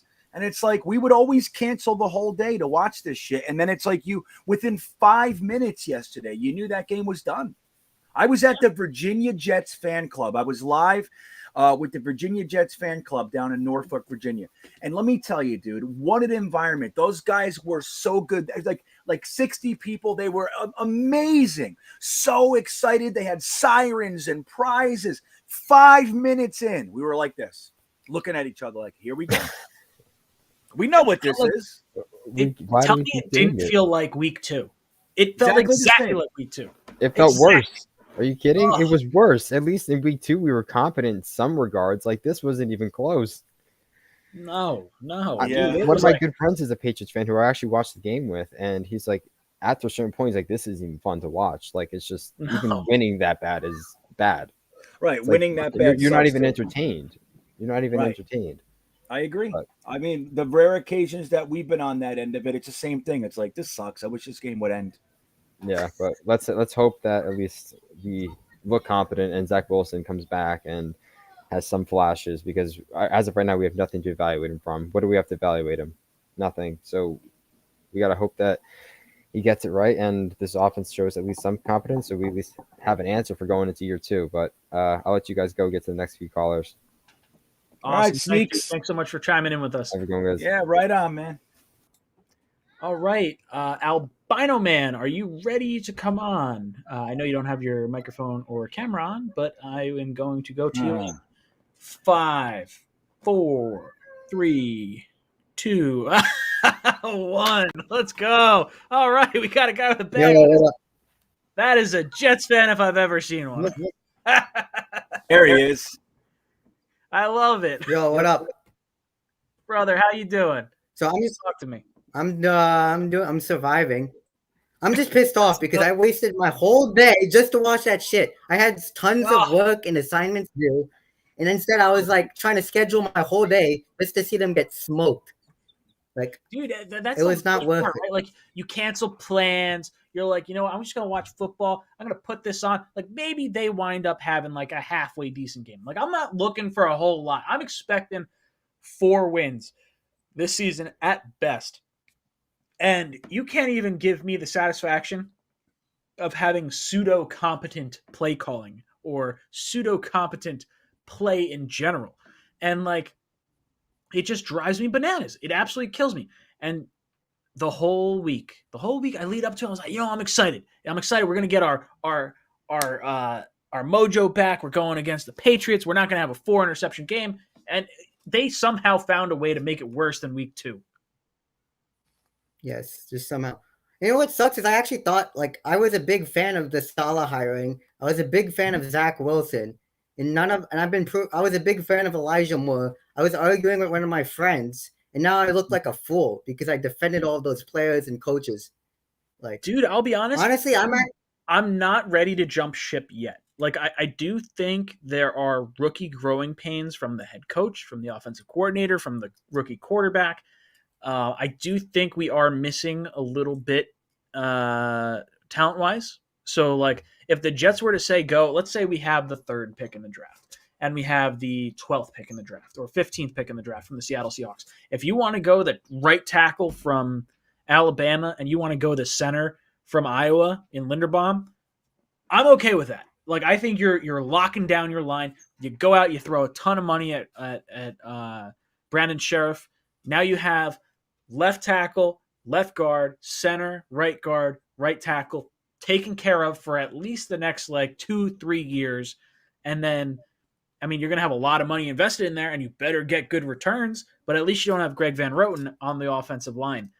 But I think part of it is Zach learning a little bit, because there were times early on where he's missing easy throws.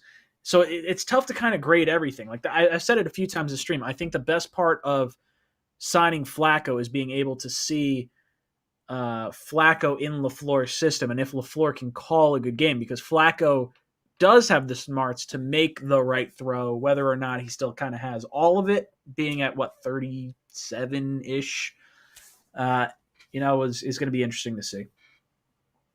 Yeah, it'll be interesting. I'm just getting sick and tired. The people keep on being like, be patient, be patient. I've been patient for 10 years, bro, and nothing has happened. Yeah.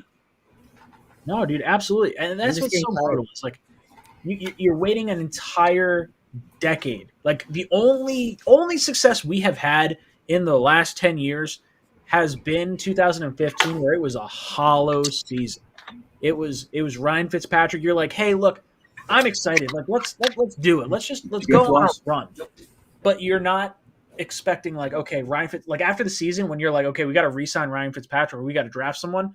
Like the Jets didn't have the draft capital to get up and get Wentz or get Goff, so you're pulling the trigger on friggin' Fitzpatrick again, and you wind up overpaying him, and you knew how that was going to end. And it's just we haven't really been a very good.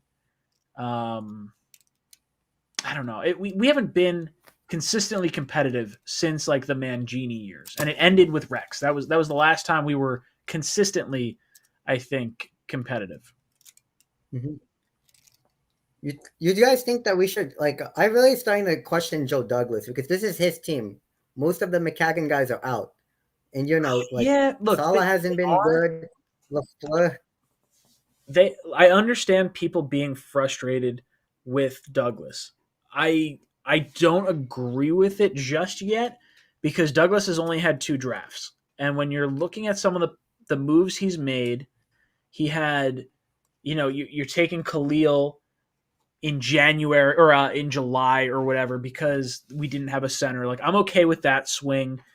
Then you go into last year's draft and you're talking, all right, well, you have Gase as a head coach. I think Mims, Ryan Morgan, like those guys are quarterbacks and running backs and wide receivers that may not fit this new system. Like I think Mims is talented and should be on the field, but I can understand where things may not quite fit. Like certain pieces may not make sense with an entirely new coaching staff. This year, I think we had a relatively good draft. Like at least the first 4 picks. I like Wilson, I like Vera Tucker, I like Carter, and I like Moore. I think they're all players. I think they're all going to be successful in this league for a pretty long time. And then after that, you're kind of throwing darts at a dartboard at this point. But I do think I trust Douglas's decision making. Like even you're talking undrafted free agents like Bryce Huff, Quincy Williams. I'm sure I'm missing other guys in there. There's some pretty talented guys that we've gotten on the waiver wire that I think, or undrafted free agents, that it shows Douglas knows how to find talent. I like the Lawson, I like the Corey Davis signings. It's just weird stuff, like some weird drops, Wilson not throwing the ball in the right spot, the Achilles injury from Lawson. I have excuses for Douglas right now, and I can live with that. I think he's making the right calls where other GMs that we've had, Idzik, McCagnon, Tannenbaum in the later half of his career here. I don't want to pull the trigger on moving on from Douglas. I'd rather kind of sit and take our lumps for a year under this regime than pulling the trigger. Because again, if you move on from the offensive coordinator after this year, as much as it may be the right move, it's still throwing Wilson into a new offensive system, and I don't love that. Yeah, but Yeah. I'm really not a big fan of LaFleur. Look, let me say this. When everybody talks about the Joe Douglas stuff, they pick out James Morgan. They say Ryan Khalil. Like the Ryan Khalil thing, the fact that anybody even presents that as an issue against Douglas is laughable. There was no offensive line. There were no cornerbacks. He was the GM after the draft and after free agency. He had a coaching staff already here. He had a quarterback already here. The team was done. He talked somebody out of retirement to take a swing because the center that we had sucks. So he said, I'm bringing someone in. At least there's a potential here. He was a Pro Bowl center. It didn't work. It was a one-year thing. He wasn't committed to him. It was a brilliant move. The fact that it didn't work, it is what it is. But there was nothing else left to do. They talk about James Morgan. They talk about Van Roten. What about George Fant? What about Morgan Moses? What about Elijah Vera Tucker? What about Becton? Yes, he's injured right now. But, dude, we saw Becton play at a Pro Bowl level last year. He was dominating. What about all that? So there's more than enough to look at and say, this guy knows what the hell he's doing. He took a bunch of whiny losers in Jamal Adams and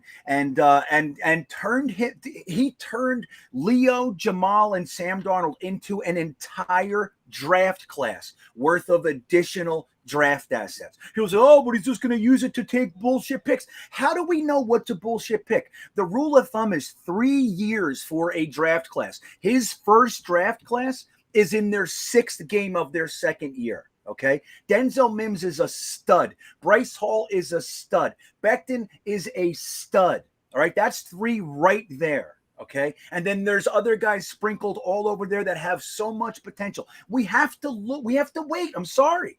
Like, dude, I totally get what you're saying about patience. It's like, dude, I've been doing this since 1982. It sucks. At the same time, these coaches just got here. I don't care how you want to spin it. We could say whatever we want to say. The truth is they're in their 6th game. Douglas is in his 2nd year. All right. That's it. They just got here. Douglas had to spend his whole first year tearing this place to shit.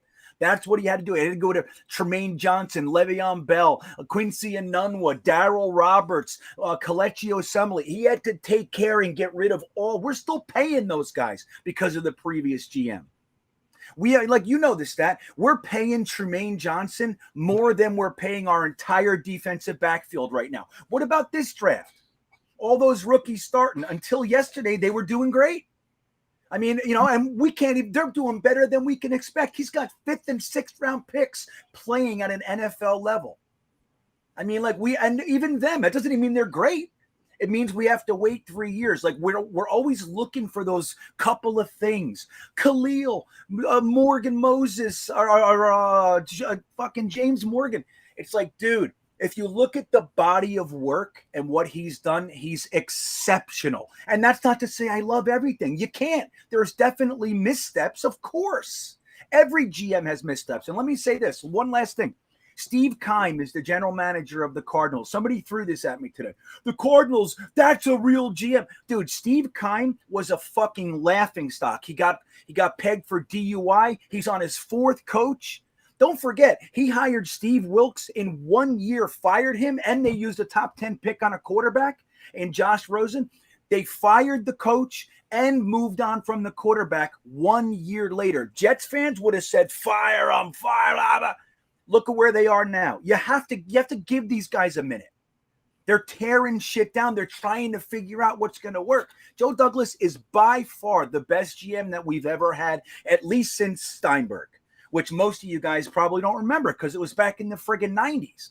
Like, we have to give it a minute, man. That's where it is. And I know it sucks, but hey, what choice do we have? We have to give it time. There's no question that Joe Douglas knows what he's doing. 100%. Albino Man, thank you so much for coming on, brother. I'm going to boot you. We're going to get some more callers. Let's see. I saw Richard Delgado jumped in with a super chat. Jets Unleashed, get ready. We're going to bring you on in just a second. Rich Delgado drops on the super chat. He says, the Jets need to hire Jason Garrett, David Gettleman, and bring back Le'Veon Bell. Richard? Dick? I'm calling you Dick Delgado. Don't you dare put that bad juju on me.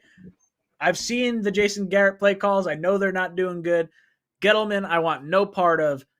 I love me some Le'Veon Bell, but he is beyond his prime. Don't you do that to me. You jerk. No, brother. Thank you so much for the super chat. But see, he's got his LOL face on now. Hey, Ryan, I got to do one more, okay? Oh, go for it. What? No, I'm saying one more call, and then I got to bounce. Oh, no, that's fine. Absolutely.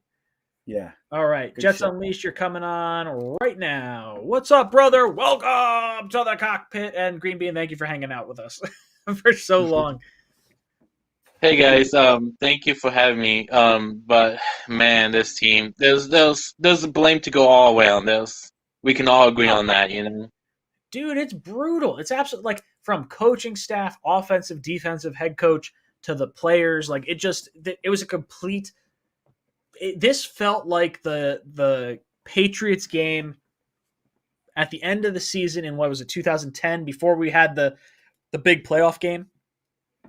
This is what that felt like.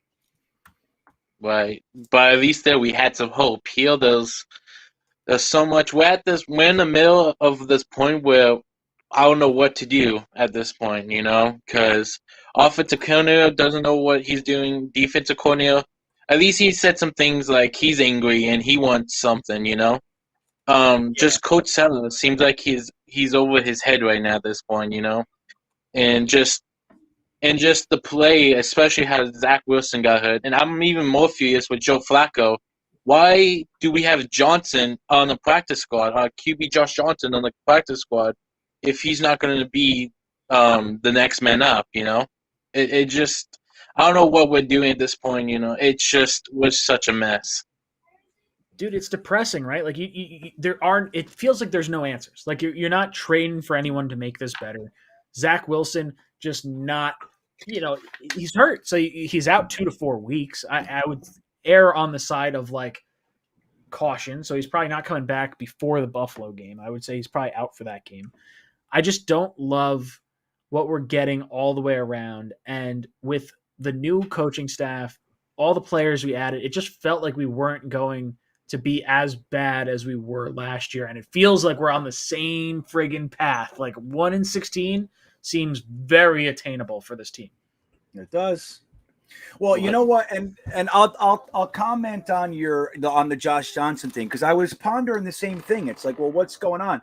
And I think more than likely what we're looking at here is that Josh Johnson was there specifically to be a part of the team to help Zach Wilson, like just like everybody wanted. But they're watching him for the last 5 weeks and they're thinking, we don't really want to put the game in his hands. He's not that great. The guy's been around for 14 years in the NFL, so they probably like his acumen. But whether or not he can get on the field and actually do anything, they saw the opportunity to get somebody else and they pulled the trigger. But I think that's what really is going on with Josh Johnson. We've been talking about that for a while. Like people say we want a vet quarterback to help Zach.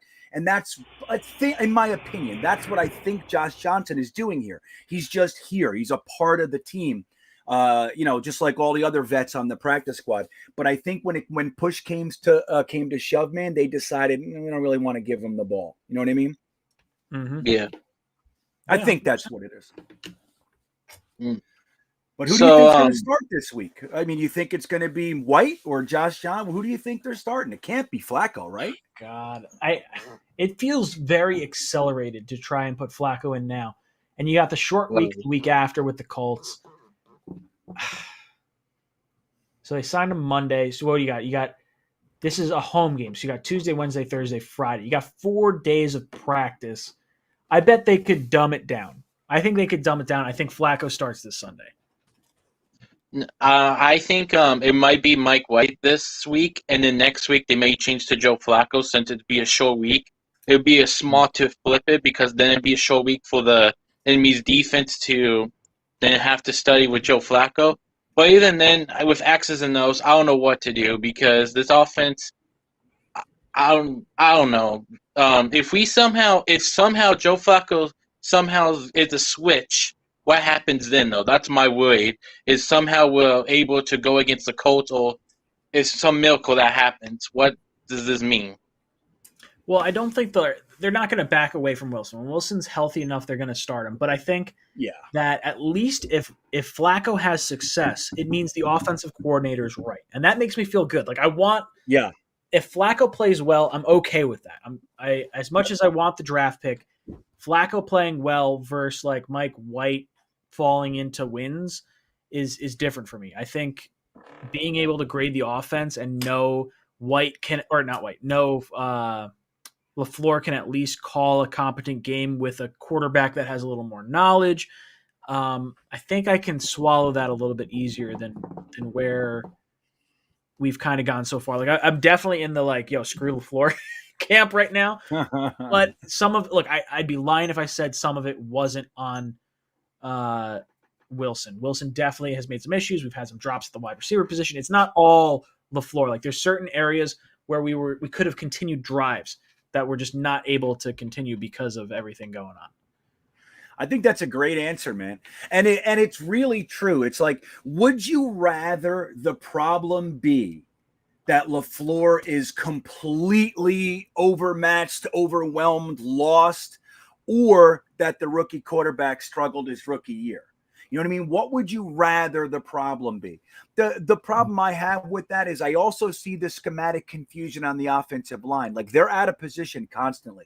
They're missing assignments constantly. I refuse to believe that Morgan Moses all of a sudden sucks. I just can't seem to swallow that one. But I think if Flacco comes in and the offense works and runs more efficiently, just like you said, Ryan, I think that's a good sign. And that would show us like, okay, we just have a rookie quarterback that we got to work up. You know what I mean? That's fine. It could take 2-3 years for that to happen. But if LaFleur's offense is at least redeemable, then we at least have somewhere to stand. You know what I mean? 100%. Jets Unleashed, anything else for us before I get to the next caller? Could we potentially win against Texas? Because I think that's the only team on the schedule that is competitive for us. I thought we had a chance coming up here in the next stretch where I was like, you know what? Maybe the Bengals and Colts are all right. But after like watching our bye week and watching the Colts and Bengals the last 2 weeks, I don't see that. The Dolphins, I would have thought like, oh, we got a shot. Nah, not so much anymore. I would say the Texans, it would be our next shot to win. And that's 1, 2, 3, 4, 5 weeks from now. That's rough. Yeah. Brother, thank you so much for coming on. Jets Unleashed. Thanks for having me, you guys. Go Jets. Peace. Go Jets, buddy. All right, Green Bean, I know you got to get out of here. Very much appreciate you jumping on and keeping me a little sane in this freaking college. Yeah. Sorry for yelling. Instead of me just bitching and moaning. I know. So I know it gets crazy. I was filming my podcast this morning and I was like yelling. I'm all alone. I'm yelling. I looked at the camera. I'm like, I don't even know what the hell's going on. I don't even know what dimension I'm in right now. I'm like, blah, blah, blah. It's like nobody's even here, It's crazy, man. But yeah, I'm happy. I'm glad you asked me to come on. It's nice to vent. I'm not mad at anybody. You know what I mean? I'm not. It's just you get frustrated. You know what I mean? Of course, dude. Brother, thank you so much for hanging out. Yeah. I will see you tomorrow with our buddy O'Leary. All right, man. Have a good night, chat. See you guys. Yeah. All right, Eli, I'm going to get to you in just a second. I'm just going to jump to the super chat real quick. We'll talk about this for a second. 𝐗-𝐷𝐿𝐵, thank you so much for the super chat. He says, LaFleur is way over his skis. My issue is D. No pass rush last 2 weeks, league leading 0 interceptions. Quinnen needs to step up. Top 3 pick dumpster fire. All right, let me break this down. LaFleur way over his skis. 100% agree. I will say that, like I've said multiple times in this chat, this stream in general, I'm okay with the Flacco signing because I think there is a knowledge base that we could gain from watching LaFleur's offense without a rookie quarterback. So I like that we might be able to grade LaFleur a little bit better. Issue with D, no pass rush. That's a huge issue. Like, we went from going, what do we have, 6 or 7 sacks against the not Patriots, the Titans, to going to no sacks last week. And I don't know where we were sack-wise yesterday. I turned off the game. I legitimately, once Wilson went out, I was done. So I didn't pay attention. So I couldn't even tell you how many sacks we had yesterday. Yeah, you have to have a pass rush. I will say this, when you have 100, or not 100, when you have the other team's offense just running down your throat and you cannot stop them, there's no way to have a pass rush because of how much you have to protect against the run. Like, the Jets need to play with the lead, and then you can start sending the dogs with the ears pinned back and really go after them. League leading 0 interceptions, not okay. Like, I'm sorry, but you can have luck and get an interception. We have none through 6 games. 6 games and no friggin' interceptions. And then Quinnen needing to step up. I don't know what to say about this. The first play of the game, he winds up with a penalty. I want to say it was a holding call.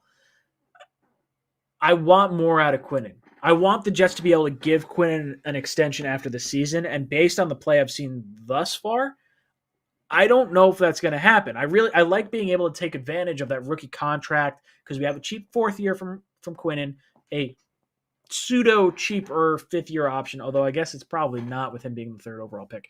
But either way, there's a way to sign him to like a 4 or 5 year deal and extend that signing bonus out and not hurt your cap long term. And I want him to prove that to us. And I thought he was going to be able to with Lawson and Curry. Not having either one of those guys hurts a lot. Like, our team was predicated on our front four. And when you can't get after the quarterback or your linebackers can't stop the run, not having CJ Mosley yesterday hurt us way more than I really thought was going to hurt us.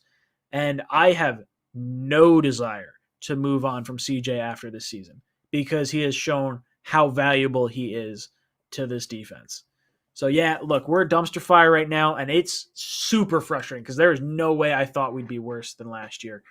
So I'm frustrated, dude. Same as you, dude. Eli, are you ready? I'm gonna switch to you. I don't see a camera, but I'm gonna switch to you. So hopefully you're ready. 3, 2, 1, and Eli, thank you for joining the call-in show. Eli, are you there? You are a black screen. Your mic is not muted on my end. Is your mic muted on your end? It is entirely possible. Eli, going once.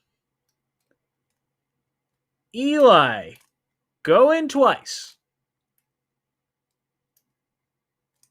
3, 2, 1.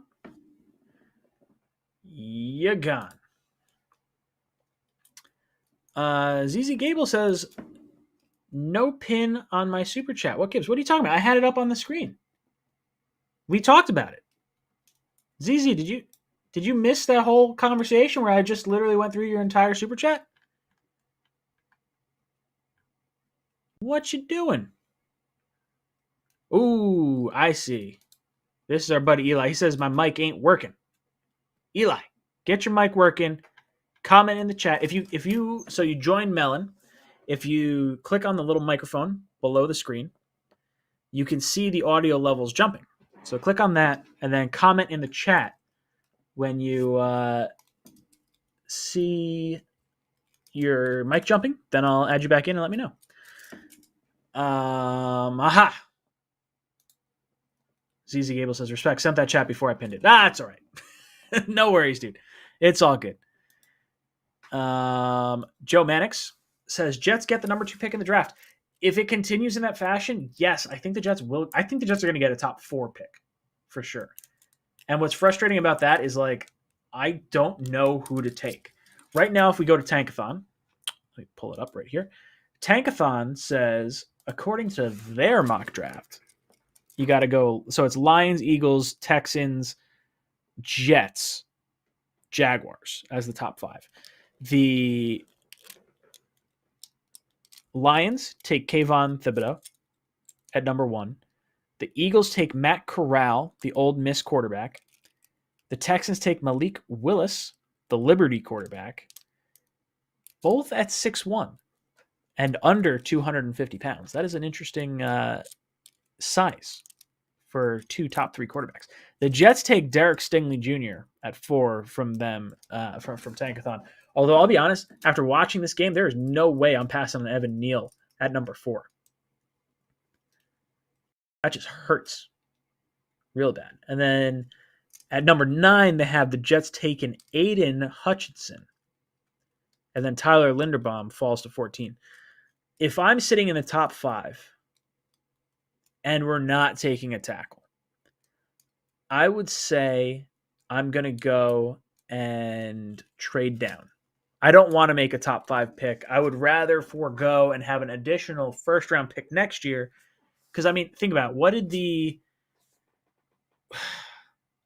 Dolphins give up last year? That's what I want to figure out. Like, if we're sitting around this ballpark, Dolphins, Eagles trade. I got to see. So they acquired the 6th overall pick, and they gave up So they gave up the 6th overall pick. Oh, no, sorry. They got the 6th and the 156th pick, 5th round pick from the Eagles in exchange for the 12th pick, a 4th round pick, and a 2022 first round pick. So if the Jets were to say fall back to, like, let's say Washington wants to get up and get a quarterback. Because right now it has them taking Carson Strong, the Nevada quarterback. Let's say Washington wants to get up and get a quarterback. I would trade with them in a heartbeat. I would fall down to pick 7, 8, 9, somewhere in that ballpark, and get some picks for next year. I don't want just one player. If you feel like right tackle is a really big need, now maybe you pull the trigger and you take the tackle, but it doesn't feel right. All right, it seems like Eli's got everything going. Eli, give me a thumbs up if you're ready to come on. There we go. Eli, brother, what's up, dude? Welcome. Is the mic working now? Mic is working. I can hear you loud and clear. I was trying to join on my computer because my mic is better there, but I don't know what happened. It just was not connecting. Joined on my phone. All right. All right, my friend. It's all good now. Man, it's a tough. It's just been the Jets' existence. This year was exciting because I was like, well, rookie quarterback, and then it went very non-exciting very quick. The last 2 years, very non-exciting. So I don't know, what should I be looking forward to the next 2 to 4 weeks with Wilson not being here? Nothing. I mean, there's really nothing. And I'm really disappointed in Saleh too. Honestly, at this rate, I don't know if he's ever going to become a good coach. Because I know I'm pessimistic, and I know all that. But when you look at all these top coaches, did they necessarily win the Super Bowl and make the playoffs their first year? No, they were not. But they were not clueless and incompetent like Saleh has been. Entering this year, I thought, we got the best coach of the offseason. We got, I love Saleh. I was in love with him in the offseason. Even before, when I thought he was going to go to Detroit. I didn't think we were going to get him because he was from Detroit. Remember, I thought we were going to get an offensive guy, and I'm like, I don't want any defensive guy except for Saleh. I wish we got Saleh. And we got him, and I was like, oh, my God. But this man just doesn't know what he's doing. I mean, people say the offense is only LaFleur's fault. Mm-hmm. And I disagree. I think he is, as the head coach, he is ultimately responsible. I think because is Saleh doing the script and stuff? Yes, he is. But Saleh is involved. To say that he isn't involved to any degree is just not correct. And if he truly isn't involved at all, he should be getting involved because good head coaches get involved with their coordinators. They don't just let them do everything. If the coordinators could run an NFL team, they would be head coaches, but they're not. They're coordinators. And then Wilson,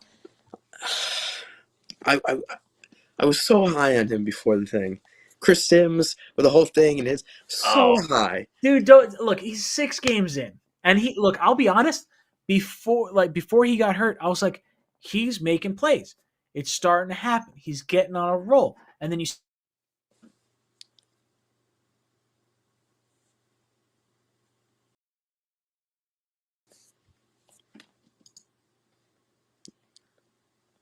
hurt. I'm so over the inept offense. It's before you got to give some Cliff Kingsbury, not very good right off the bat. And year 3, he's got them 7-0. So I'm okay with figuring it out with Saleh. It sucks because it doesn't feel like we're getting the tough guy that has everyone's back the way I thought we were going to get. But I don't think Kingsbury was as bad as Saleh was. I mean, they were going at it with teams. They were 5. I remember they had the tie. They were 5-10-1. I don't know if this team wins 4 games. I could legitimately see us going 3-14. Yeah, no, you're right. I mean, I'm looking at the schedule and I only have up to the Texans game on there, but we're not beating the Bengals. We are not beating the Colts. We are not beating the Bills. The Dolphins, I would have said was a coin flip with Wilson at one point. That doesn't feel like that anymore after how they performed yesterday. And the Texans at the end of November is literally the next game I can see us possibly winning. I think we could split with Miami, right? Because we still have both games with them. Yeah. So let's chalk that up as one win. I feel like I feel like we could beat them once. I mean, I don't think they're a good team. I think we're good enough to win one game against them. Okay. Now Texans, I feel if we can rock Davis Mills a bit, then I think we could win that game. And then maybe Jacksonville. I don't know. I could see us being Jacksonville's only other win of the year, honestly. Jacksonville and honestly the Eagles. I think the Eagles are a weird team. And then we get to the end of the season and you're talking the Bills and the Bucks, right? Like, are the Bills and the Bucks resting starters the last 2 weeks of the season? I don't necessarily believe it, but I mean, we saw the Jets beat the Steelers 2 years ago. Jets beat the Bills last week of the season 2 years ago, and it was just hollow wins. And I don't want those wins. Like, I would much rather lose those types of games and win a game in the middle of the season when teams are trying. I think you're right. I think it's a struggle for us to get to 4 wins at this point based on how we've played. Yeah. Philly, they've been weird, like you said, but I definitely think they're the better team. Like they played pretty decent against the Chiefs. I mean, they played pretty decent against the Raiders yesterday, who are second in the AFC. I think they're definitely by far the better team against us. And going back to Wilson, well, that was weird. Okay. Going back to Wilson, he's making rookie mistakes, but it feels more than rookie mistakes. Because, like, I'm looking at Trevor Lawrence over here, he's making rookie mistakes, but he's also showing me every game throws where I'm like, yeah, that's why he was drafted first overall. He's been making rookie mistakes. Wilson has been like unable. He's been sitting in the pocket for like 20 seconds. Like I could eat an entire bowl of soup the amount of time he's taking the throw. I mean, he doesn't know what he's. I feel like he just shouldn't be playing. Like he doesn't belong as a starting NFL quarterback right now. Like Fields, he's also not been playing well, but he hasn't been as bad as Wilson. It's just I don't know, dude. Are we ever going to get it right? Are we ever going to get it right? Like I would say I get a little solace in like the whole, like no one was taking Lance at 2, I don't think. And Lance hasn't looked very good right now. Fields was the other pick I would have potentially made. And I do think that Zach has a really, he's got the arm. I feel like he can make the wow throws. Like Fields looks bad, but I think the Bears are a bad team as well. Like the Jets and Bears are both kind of like, they stink. So it's hard to kind of grade either one of these guys too accurately. Mac Jones, easily in the best situation. Like not even close. Like they get all their players back from the COVID thing. He has the best coach of the whole bunch. I mean, maybe you say Lance with Shanahan, but like even still, like, I don't know. I think there's a lot more in this draft class than what we've gotten so far. And I think Zach can be good. It's just frustrating because the stats don't back it up. And it's hard for me to have a tangible, like he's not, I want to say he doesn't suck, but I don't have anything to prove he doesn't. I think Lance is in a better situation though. If I would have to pick one. Yeah, no, I agree. But I think Lance was the most likely to need an entire year to sit. Yeah. But I was very low on Lance in the beginning, so I wouldn't have taken him at 2. I still think he's going to be. I don't see the upside that people see. Fields, I was also high on. I wanted us to take Wilson, but I was high on Fields too. Mac Jones, I didn't want. I don't think he would prosper with us. I don't think his play style fits our team. Mm-hmm. I just think back to Jared Goff and the Rams, and what if we lose that game? I remember those 3 days, the 3 day span after that win. I was like the saddest I've ever been. And I'm like, maybe the Rams gave us the next Aaron Rodgers, and then Wilson is Wilson. Dude, I was crushed. I remember coming on stream and just being like, we fucked up. We made a big mistake to the point where they had me on fucking Jacksonville radio because I was so distraught. I was like, you've got to be kidding me. We just gave away the number 1 pick. Now, look, I like Wilson. I think Wilson is going to be a good quarterback. And that's not just me as a Jet fan saying it. Like, the guy's got talent. He can sling the rock. But I'd be lying if I said I didn't think he got a little bit of happy feet because of the offensive line. I think he does need a little bit of time to learn, being from BYU as opposed to one of the bigger schools. I still have faith in Zach. I think he's going to be a good quarterback. It's just, it really hurts watching the offensive line woes, the wide receiver drops, the offensive coordinator just fucking shit up. Like, I don't think the Jets are doing any favors for Zach, and it feels like when Salah, when we draft him, like, hey, we're gonna pick you up. You're not gonna have to lift us up. Like, total lie, total lie right off the bat. Well, people say he's Josh Allen, they say Josh Allen, but I say for every Josh Allen, there's 10 busts, and that's my problem. I hate that I'm such a pessimist, but I don't know what the future is, because I was like, oh, it's different. We have this young hotshot defensive coordinator at our head coach. We have this next Aaron Rodgers, according to Chris Sims, and then it just, after 6 games, it just falls apart.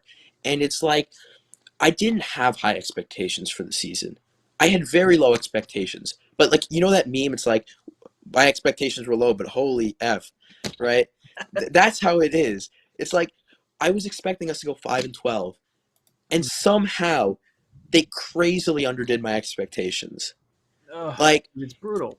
I don't see the difference between Salah and Gase. Like, the bar was so low for Jets fans. All he had to do was be more competent than Gase, and somehow he hasn't crossed that bar.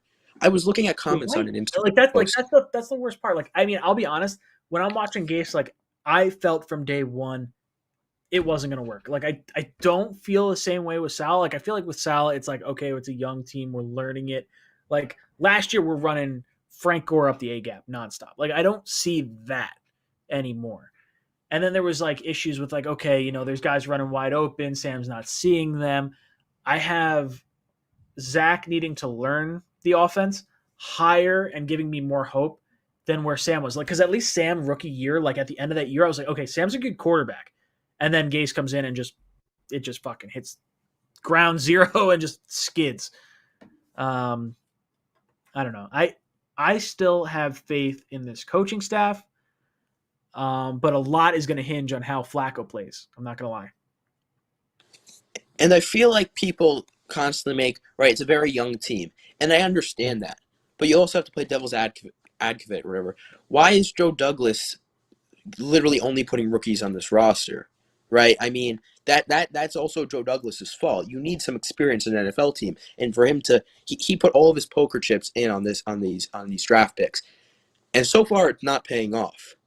I mean, it better start paying off soon. Credit where credit is due, right? Like, okay, he brings in Lawson. That's a veteran on the defensive line. CJ Mosley's already here. He's got his veteran on the linebacking core, along with first signed free agent Jarrad Davis, who wound up getting hurt. LaMarcus Joyner, he brings in a veteran in the secondary, winds up getting hurt, doesn't even play. Like, it's not like he didn't try. And then he brings in a guy that was playing really well, like a top 10 right tackle in Moses. He brings in, you know, the top-rated guard in the draft. You bring in Corey Davis, who was a former top 5 pick, and by all accounts has at least played like a top 32 wide receiver. I mean, maybe you argue he's not a number 1 and he's more of a number 2. Like, I'm okay arguing that, but it's not like he didn't try. Like, you can bash him for the no vet quarterback, and I can get behind that. You could bash him for, you know, making the Salah hire and Salah and making the LaFleur hire, and then there's issues there. But I've liked the quality of player that Douglas has brought in so far. It's just weird things that haven't worked out. Like, Becton has the talent. He's been hurt. Mims has the talent. It just feels like a wrong scheme fit. Davis, I would say incomplete grade to bust. Zuniga, bust. Morgan, off the team. Clark, he's got to be a bust due to injury, but we've never even seen him play. P. Ryan, different scheme fit. Bryce Hall's legit. Man, looks like he's good when he's playing. So, like, that draft class, I could make excuses and sort of figure my way out through it. This year, I love the first 4 picks. I think the first 4 picks are good. And then you got Sherwood, Nasser Al-Din, Eccles, Pinnock, Marshall. At least the first 4 picks I really like. And then after that, it's kind of a crapshoot anyway. So I don't hate Douglas. Like, I like the Quincy Williams signing. I like the Bryce Huff signing. I think there's undrafted free agents. I think he does well in trades. I can't bash Douglas at this point in time. I'm not bashing Douglas. I do like Douglas. I just think he gets too much credit, right? I feel like Jets fans put him in this, like, God status, when, I mean, his teams have been pretty bad. But I do want to talk about Becton and what you think about Becton. Because I don't see him having a great career in the NFL at this rate. Because, listen, he does have the intangibles. He has the size, the speed, the strength. But then again, he's been injured like every snap he comes on the field. Is that a weight issue? I don't know what that is. But last year he's constantly getting injured. I feel like every single game he was being pulled out. This year in training camp he has the concussion, and doesn't he? I feel like he has something with the pec too, right? No, that was Tucker. My bad. That was Tucker. Yeah, I don't know what he's got going on. He's just got the was the leg? Is that what's going on with him right now? What is it? It's something in the knee, I feel like. Yeah. But look, and then I think that Becton can be the most dominant left tackle in the NFL if he stays healthy. If he can't stay healthy and he watches weight, like we heard the memes, we heard the news, like the guy's overweight coming into camp, like that's alarming. When you have a guy that's like could be 400 pounds or 380 pounds, 360 pounds, like that's a lot of weight to carry. And is he going to consistently have issues? Dislocated kneecap. There's Jet fan, Jet Life 45. Yeah, not great. Because availability is the best ability, right? I mean, if you're having your star left tackle out every other game, is he really your star left tackle? That's the thing. And then you go on the other side of the D line, Quinnen. I was really high on him before the year, and then I don't want to say he's disappointed. But he definitely hasn't lived up to expectations. I mean, I don't think he deserves an extension after this year. No, at this point, I don't think you can. I think you have to let him play his fourth year. You give him his fifth-year option because he's a third overall pick, and then you just kind of see where he's at. I think he's got the talent for it, but I think he needs the edge rushers to really get to that next level. And at that point, I don't know if you give him a bank-breaking deal at that point. Yeah, and then you have – I do want your opinion on Lawson, right? Because it's very high on him before the year, and then he got injured, and I'm like, dude, really? it killed me. It killed. I thought Lawson was gonna have like a 10 to 15 sack season. I really did. Like he was looking lethal, and he didn't have the defensive tackles we have now in Cincinnati. It just seemed like we were poised to have a great edge rush with him and Curry and Huff and like John Franklin Myers. Like it felt like it was going to be a really nasty pass rush, and to lose it, especially to an Achilles. Like it's one thing if it's an ACL, but Achilles, like you're gonna lose a step. Like I hope I eat my words. I really hope Lawson comes back 100%, and I hope he comes back strong.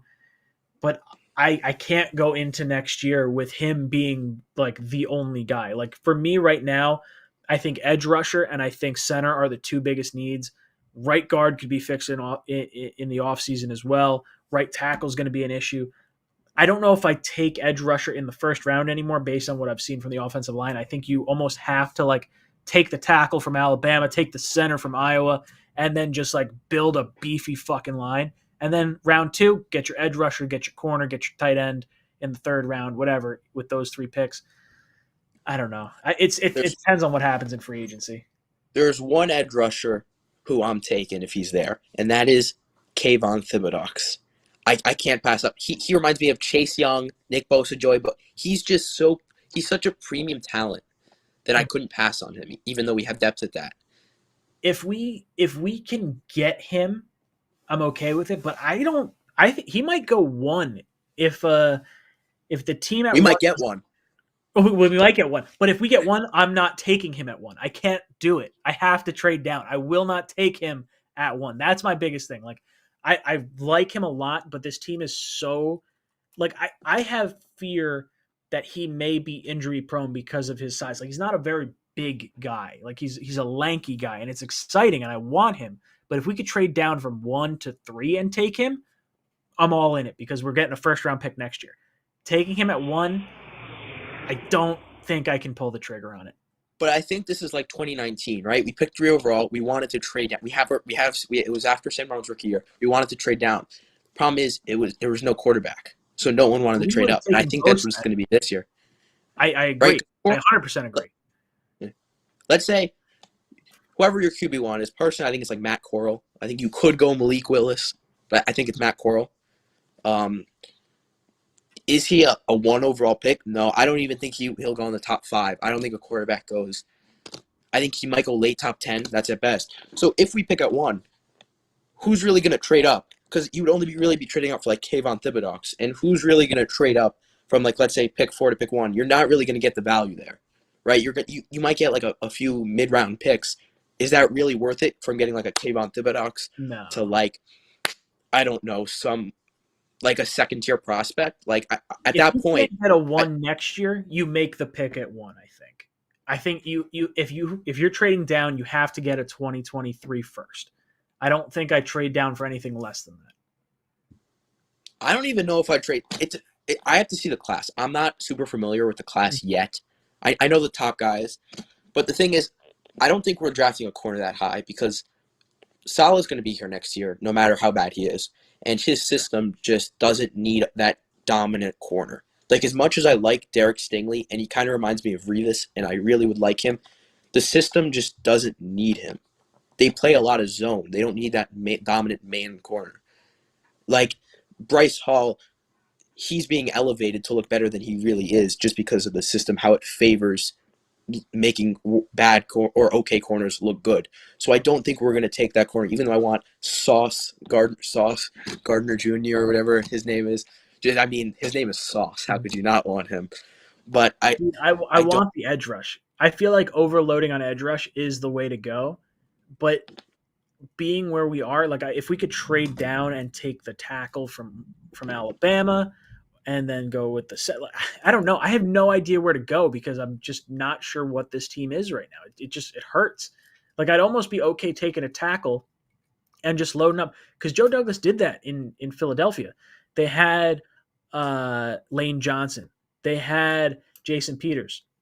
And then they go out and they make the trade, or not trade, but they go out and they draft Andre Dillard. So I wouldn't be shocked if the Jets wind up making that kind of move. Listen, with the Seattle pick, I'm all for Linderbaum. Linderbaum is an absolute menace. And just a little update on the Seattle game. Saints are beating them 10-7 in the third quarter. So if the Saints can pull it off, now they get the 8th overall pick. And I think that'll be high enough to get Linderbaum. I don't know if you saw the stats. He's been like the number 1 graded lineman for like the past like 7 weeks in college football straight. Like, yeah, he's not being at him, and they're like, he's the top non-quarterback. It's like him, it's Stingley, and it's Thibodeau. Those are the 3. It's like Quentin Nelson. It's like Nelson. Well, that's just it. Like, if you're sitting at 8, are you taking a center at 8? Like that hurts. I don't want to do it, but like 15 for me is the safe spot. But if the Jets wind up at like 10 with the Seattle pick, I might have to take Linderbaum. Like he's the guy that feels like he needs to be on the Jets. I'm taking him and not looking back. I mean, think about Mangold, right? When we had our dominant line and we made the AFC like Championship 27 or 28 though. Like that's so much early. Like okay. Top 10 pick. Let's say you have a guaranteed Hall of Fame center. Would you take him with your 10th? Let's say you're risky, right? You're right. If you think Linderbaum's Hall of Fame, you got to pull the trigger. Like I don't think any of us expected Mangold to be a Hall of Fame caliber center, but I think he wasn't even alive then, so I can't tell you. Oh, Eli! All right, brother. I'm gonna dip out. It's past 10 o'clock at this point. This was fun. I appreciate you hopping on, dude. Eli, the man. Let me see. I saw a super chat in here. I want to get to this real quick before I dip out. Joe S. says, Joe built a team that hasn't been competitive. I don't know like how to feel because I do think that this team is better than what we've gotten. Like I blame the coaching staff more than I blame Douglas. Like don't get me wrong. Douglas has to hit on some picks and some players in free agency this offseason for sure. But I like the Corey Davis signing. I think he's a player. I like the Carl Lawson signing. I think he's a player. It just sucks we didn't get to see it. I like LaMarcus Joyner. I think he was poised to have a big year going back to the safety position after playing nickel in Oakland for the last 2 years or Las Vegas the last 2 years. There are players that he brought in and talent that he has acquired via trade, via the draft, via undrafted free agency, that I think would make sense. And it's not always the top tier guys. Like we've gone after Mosley, and Mosley, has worked out aside from the first 2 years. He's not Le'Veon Bell. He's not Tremaine Johnson. He's not like some of these issue players that we've run into. Those players stereotypically in free agency don't pan out. And I like the route that Douglas is going. It's just a much longer route because these players are young. They have to learn. It takes 3 years to learn a draft class. Like, yeah, you get guys that just click automatically. And like, if we had the chance to get Nick Bosa, yeah, like he's a stud. You knew he was a stud. He was a generational prospect when he was coming out. Unfortunately, the Jets won a few games and we weren't able to make that pick. I don't know. I think there's a lot of issues here, but I think Douglas is not the guy that would be. I don't think we should be upset with Douglas just yet. I think it's fair to be critical, but I do think that there's some leeway here for Douglas. And you got the coaching staff in year one. Give it some time. Be patient. It's not what we want to hear after missing the playoffs for 10 fucking years. But I do think that we have some of the pieces in place. It's just going to take a little time. I think we got the quarterback. I really do. All right, guys. It's been a lot of fun. I'm going to get out of here. I'm exhausted. Thank you guys so much for hanging out with us tonight. And I will see you tomorrow.